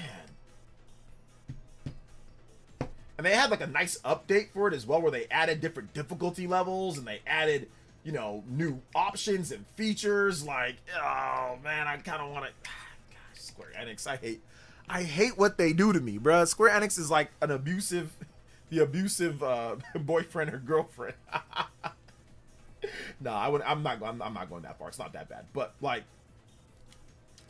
it's just I bought the game. They should just offer that path for us, man. It would just be nice, you know, if they did that for us. You know, it would just be nice. So I downloaded Disney's Speedstorm instead. There's too many games to play. I'm still playing Star Fox. I'm still playing Hyrule Warriors. I'm still playing so many different games to play. It's crazy how many games there are. I guess they don't have upgrade posts because they want people voting with the discount and then upgrade. But then the life of me, I don't know why there's no save transfer. No save transfer at all. But this is terrible, man. This is terrible. Like, I want to replay their games on Switch 2. I want to get the upgrades and play them on Switch 2. I want to enjoy it, but I can't because they're sitting here and they're just saying no save file transfer. None of like it's not fun. It's not fun when they do stuff like that, you know? It's really not.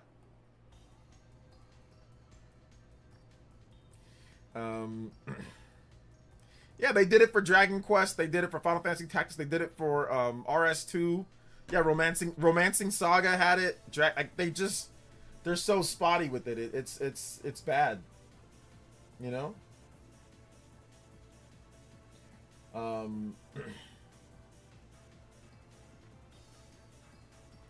So it's bad.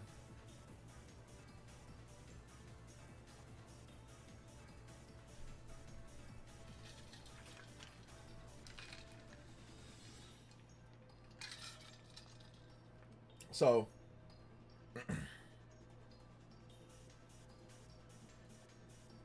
it's bad. Not good.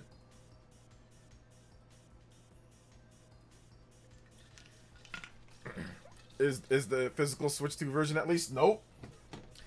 And like the worst part about it, that there's no physical Switch 2 version, and then there's no upgrade path from the Switch 1 version. So even if you have the physical, it doesn't matter. It does not matter. Even if you have the physical, it doesn't matter because you can't upgrade it from here. So there's nothing.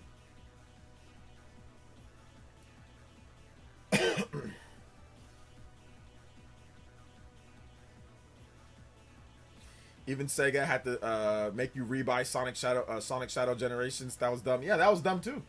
But Sega and Atlas, they've also been part of this as well, man. They've also been part of this as well. So check this out. So coming off of that bad news, Blaze Blue, Entropy Effect X, the Switch 2 version, Switch 2 edition, and Platinum major upgrade or major update announcement trailer. It's coming out on August 13th, so we got a game for August there. Switch 2 owners can upgrade for $1.99. So if you already have the game, you could upgrade it for $1.99, and it gets you 1440p, 60 frames per second in TV, which that should have been higher. Should have been 4K 60, but whatever. 1440p is fine. Handheld, it's gonna upscale. Handheld mode gets you 1080p, 60 frames per second, and you get game share support.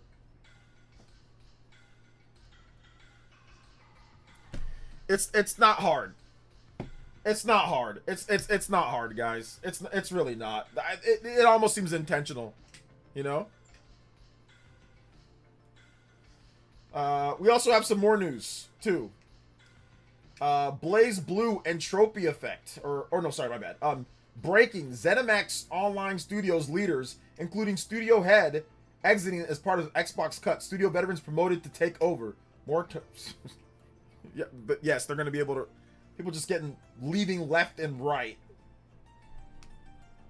Left and right.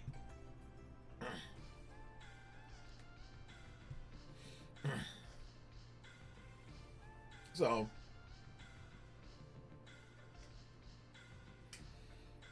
So it is there, man.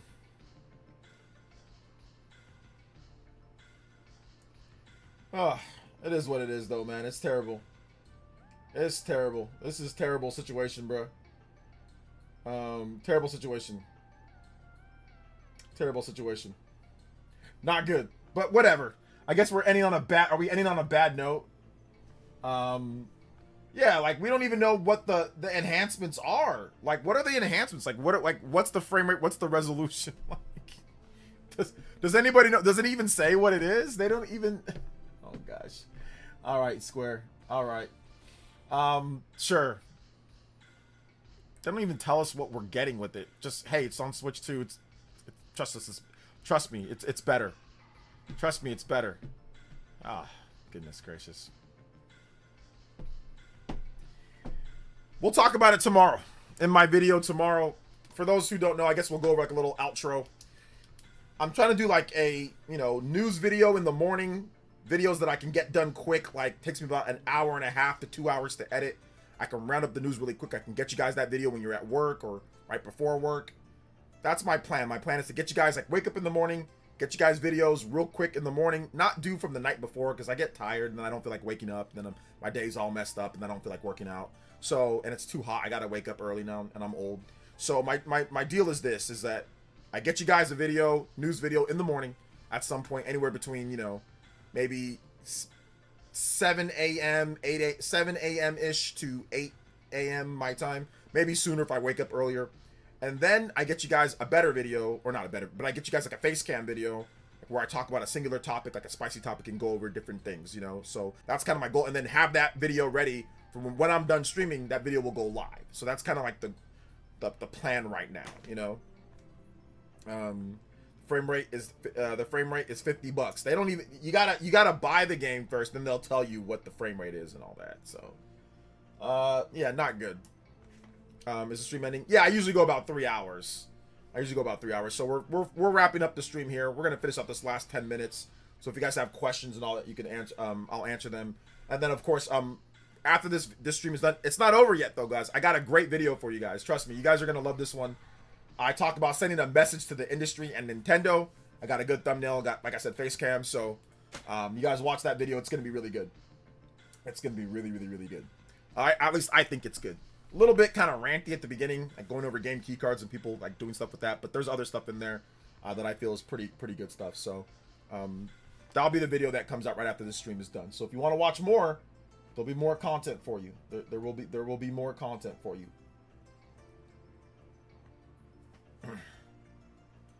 So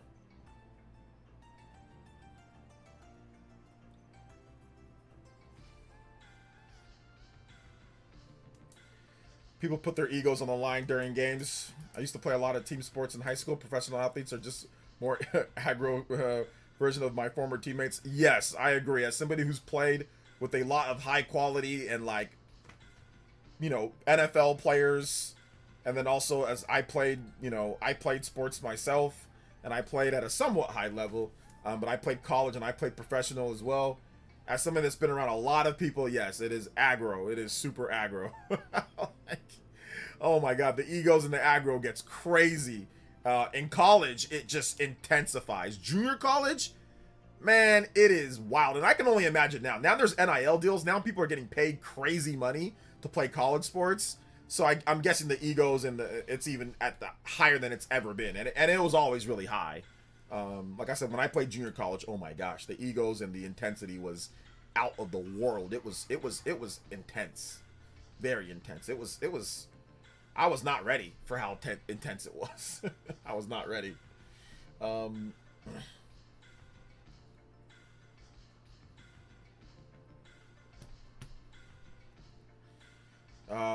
But yeah, you interested in Tales of Eternia? Yeah, I'll probably buy the physical copy of the game at some point. I played high school for the love of the game, but I never wanted to devote my life to getting physically messed up. I mean, I would have if I was to make it to the NFL and they're gonna pay me. Heck yeah. Yeah, we know that Mario Tennis got to update CBH. We talked about it already. Shadow drops are worth the wait. Learned my lesson from Atelier Yumiya. Switched to upgrade last month. Yeah. Didn't they do like another upgrade or something for Atelier Yumiya recently? Isn't it like better on the Switch 2 now? No, I'm not watching the World Cup, no. Alright, take it easy, Tommy Raiku. Yeah, we're pretty much wrapping up the stream here. We're on the last part of the stream, so.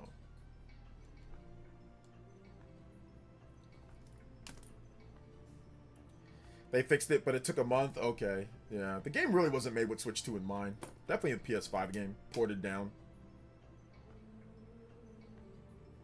I need to get back to that game, too. There's a lot of games that I need to get back to. Oh my goodness, that's crazy.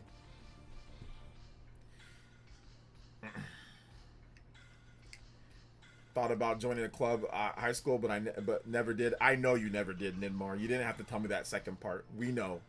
You probably chose Chipotle instead.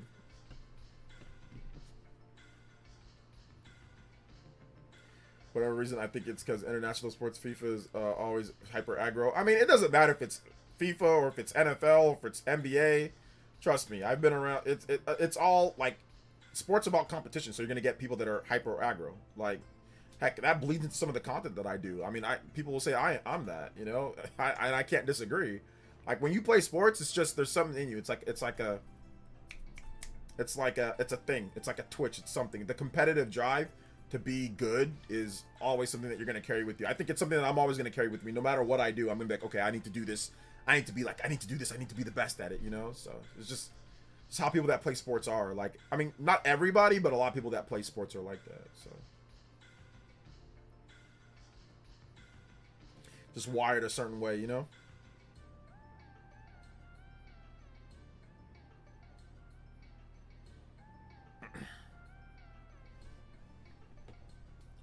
Sport? Do you do sport betting, Squirrel? Well, he has great content. It makes sense. Oh my, dude, you guys don't know how much I've toiled away. Not only do I mean, well, a lot of you guys do know, but like, not only am I just doing stuff here, but like, I'm always like researching. I'm always watching like Did You Know Gaming. I'm always watching like Nintendo stuff, so I know what's going on. I'm always trying to keep informed. Like, it's not just me on here, but I'm always trying to be the best that I can be, because I have to do that, because I don't get the type of views that other people get. I don't get the type of, you know, credit that people get. You know, certain people will get, you know, way more credit for doing or saying certain things, but if I do that, even if I do it first, it doesn't matter. So you gotta really work when you're certain people. You really gotta work. You gotta work as hard as possible to even get noticed, even just to get like 10K views. Like, you've got to really put in that work, and even just to get that, you know, people get, you know, 30, 40, 50, 60, 100K views all the time, right? You see people getting crazy with millions of views. But even just to get a 10K view video, it's not something that's super easy. Like, you're not just going to get those all the time. Like, you know, even if you have a bunch of even if you make a great video, doesn't even guarantee 10K, doesn't even guarantee 8 or 9K. Like, you can flop, videos can flop left and right, you know? So you have to try to be on point every single time and present it with the right title, you know, the right amount of, you know, stuff. Otherwise, YouTube's algorithm just says, nah, the video sucks. I have way too many games for my backlog that my mom gave me from birthdays and Christmas I never played. Thanks, Ninmar. I appreciate you letting me know about that. Shout outs to Mama Ninmar. Are you going to play Genshin Attack? At some point, maybe. I heard it's a really good game. So it's getting really good reviews, so I'll probably check it out. It's only $20 too, so it's only $20, so that's good.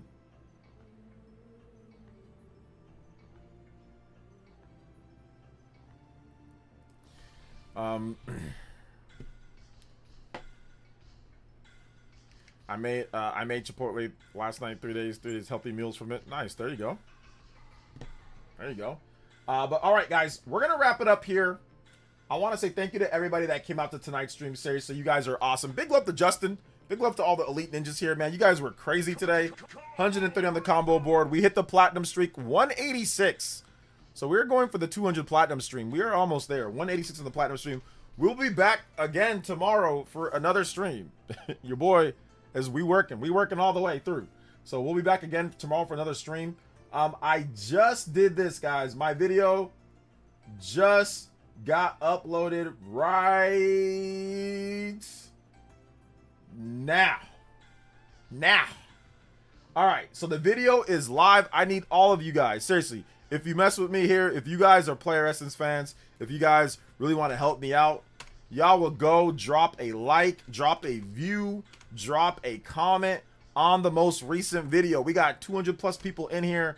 There's no reason for you guys not to head over there. You know what I'm saying? And check out the video. Lootbox Me Senpai over there on Twitch. You guys go out there, check out the vid, man. Seriously. Thank you guys so much for coming out to tonight's stream. Shout out to all the elite ninjas, everybody here. You guys have all been goated. Everybody that commented, everybody that talked. Seriously, thank you guys so much.